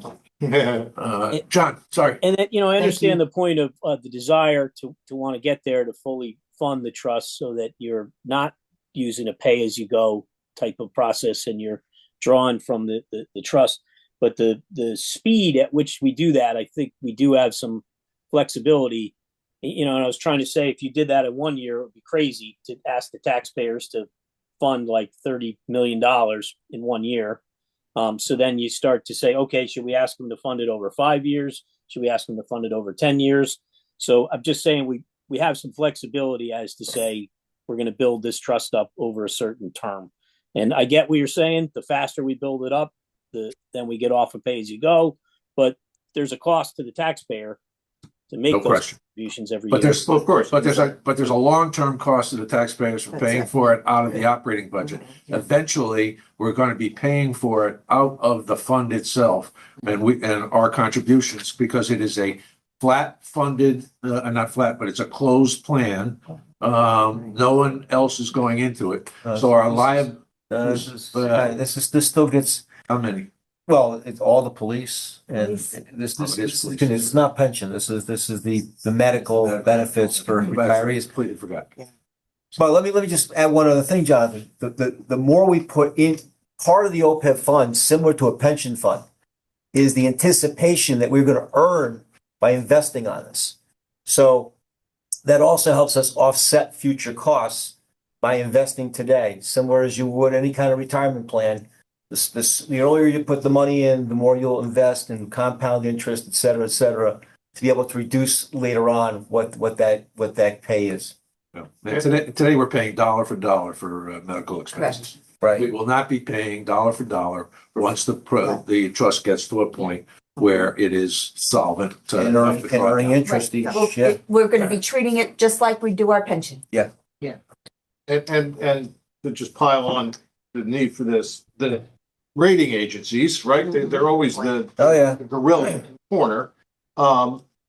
They Take love a look at these things, right? And towns that are paying attention to having appropriate fund balances for these special needs, in this case, this, future medical benefit expense, get the gold star and get correspondingly better rates. Yeah. And towns that don't. And MJ, tell me if I'm getting out on my skis. You're right there. Agreed. I remember, the first time I was able to report at the rating agency that I had cut the liability in half. Yeah. Just by entering into the trust. That Yeah. Yeah. we got like huge. huge kudos, for that. So I kind of just want to drive home the point that to the extent that people sort of see the short-term potential savings, and I understand it. I mean, it's not lost on me that we're spending money. Without seeing the total picture and the long-term expense, over time, this saves everybody money. And it is wise to do it, in this person's estimation, based on everything I've heard so far. Thank you. I'm sorry I raised the question at 10 of 12. Oh, that's okay. I can always talk OPEB now. Yeah. It's a good question, though. I just realized something when I looked at this. It's like almost the amount since 23. It's almost like it roughly has doubled every year. It went 18 to 30, 30 to 56, 56 to 92, and this year to 100. Yeah, 33. Whatever. So I see. I just didn't understand how the numbers were going to get so big so fast. That was what I was like stunned about. It's just like- And I thought it was discretionary, but I totally get it. Well, it is discretionary, Yeah. but it's based on true. Yeah. It's just actuarial numbers. But it's based on what we're trying to achieve. Right. Don't forget, we're paying our actuary big numbers to give us those numbers. Yeah. We got to pay for them. Okay. We don't have time to get through capital, I think, at this point, unless you Well, want. capital at this point I have flat. And so we're gonna have to work on, Everyone take a look at the capital. so we can take the LPR out. What we're gonna do with that license plate, we're going to move it to next year. We're gonna put it into bonding. I've already had that discussion with the chief. That gives him more time to do a lot of research. He knows that would be available April 2027. That's when we do our bonding. So that's why we took the $8,000 out of the operating. So that 187 can be taken out as part of the 461 or whatever. I took out as an arbitrary reduction to make it flat. So flat means just about $1,009,000. Well, that's what we did this year. I mean, it's not gonna, It must be exact. It's Going not gonna going below $1 million would be psychologically frustrating. Yeah. I think Correct. we've worked super hard over a long time to get that to them. And Right. candidly, in the universe of inflation, that should be going up. It should be in. Over 10 years. I mean, we should be closer to That's the 1.1. worst number I put in the bit, that taking that out. Exactly. However, so if you guys can really look at that over the next couple days, make suggestion. I have already asked the fire chief to give me 1s, 2s, and 3. He already knows what we've done. I've moved some of the fire department into current fund balance things. So, but a lot of department heads on ClearGov already prioritized their things if they haven't. So I'm hopeful to come back with my own recommendation, but if you have anything particular that you think we should look at, please let me know. I need to have that ready for your meeting on Monday. So, Can I ask, yes, 85,000 for the front of town hall and grants question mark. How comfortable? Just We also have building funds. well, I'm using it for other things too. We have, yeah. So, yeah, we can. I think that was Janice that said she was hoping to get a grant for that, but I'm not sure if that's come to fruition. So that's definitely curb one. was comically bad. Oh, yeah. What? The curb driving, is that what we're talking about? And the No, trees, that's done. This is now the front, is to take that hardscape and make oh, it something. created a little Yeah. more appealing. And she also Going down pointed the out parking lot. to. And going down to the parking Access. lot for handicap access. Right, because if you're on a sidewalk with a wheelchair, it drops into those 5 steps. You know, I actually walked that and I saw the problem. Yes. Yep. Mary Jane, can I ask you something? And I apologize for this as well. I'm sure the detail has been sent to me somewhere on the capital projects. But I was wondering if you could point me in the right direction, trying to grab some more detail. It was the December 15th meeting? Yes. If you go on, if you're in on board, Yep. and I think it was December 12th or December 15th 15th, on the. December 15th. If Okay. you go into that meeting, you should be able to download the up-to-date, it's called Suggested Change to Different Funding Sources. I can mail it to you right now, John. Okay, look at that. We could put it, All right, here, you sorry, could put I'm it in sure I this got folder. it. I just Yeah, but he- couldn't find it. Sue email them. Sue is on the ball. Thank you, Sue. Particularly. No, just say always. Okay. Thanks, Wayne. So, yesterday afternoon, I received a gift from the tax assessor's office. Uh-huh. Grand list is out. It is far better than it was last year. We have a growth in the grand list of 0.7678%. Whoa. Say it again, sir. 0.7678 increase in the grand list, and that's after adjustments that she made. So we can assume that the adjustments they make, her NJ's adjustments will also result in. I'm at 0.61. I was going to say, is that net of pending? Yeah. So her grand list came in 0.7678. I'm at 0.61 after I take out my adjustments. I can tell you that I estimate now with all the changes you've made today, I'm at a 1.49 mil increase, 5.39%.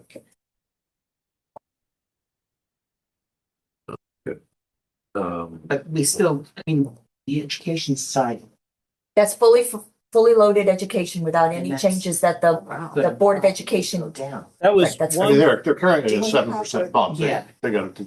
1.49 mil and 5.39% estimate. Yes, Okay. yeah, that, Those are very preliminary, Jonathan, and Don't quote.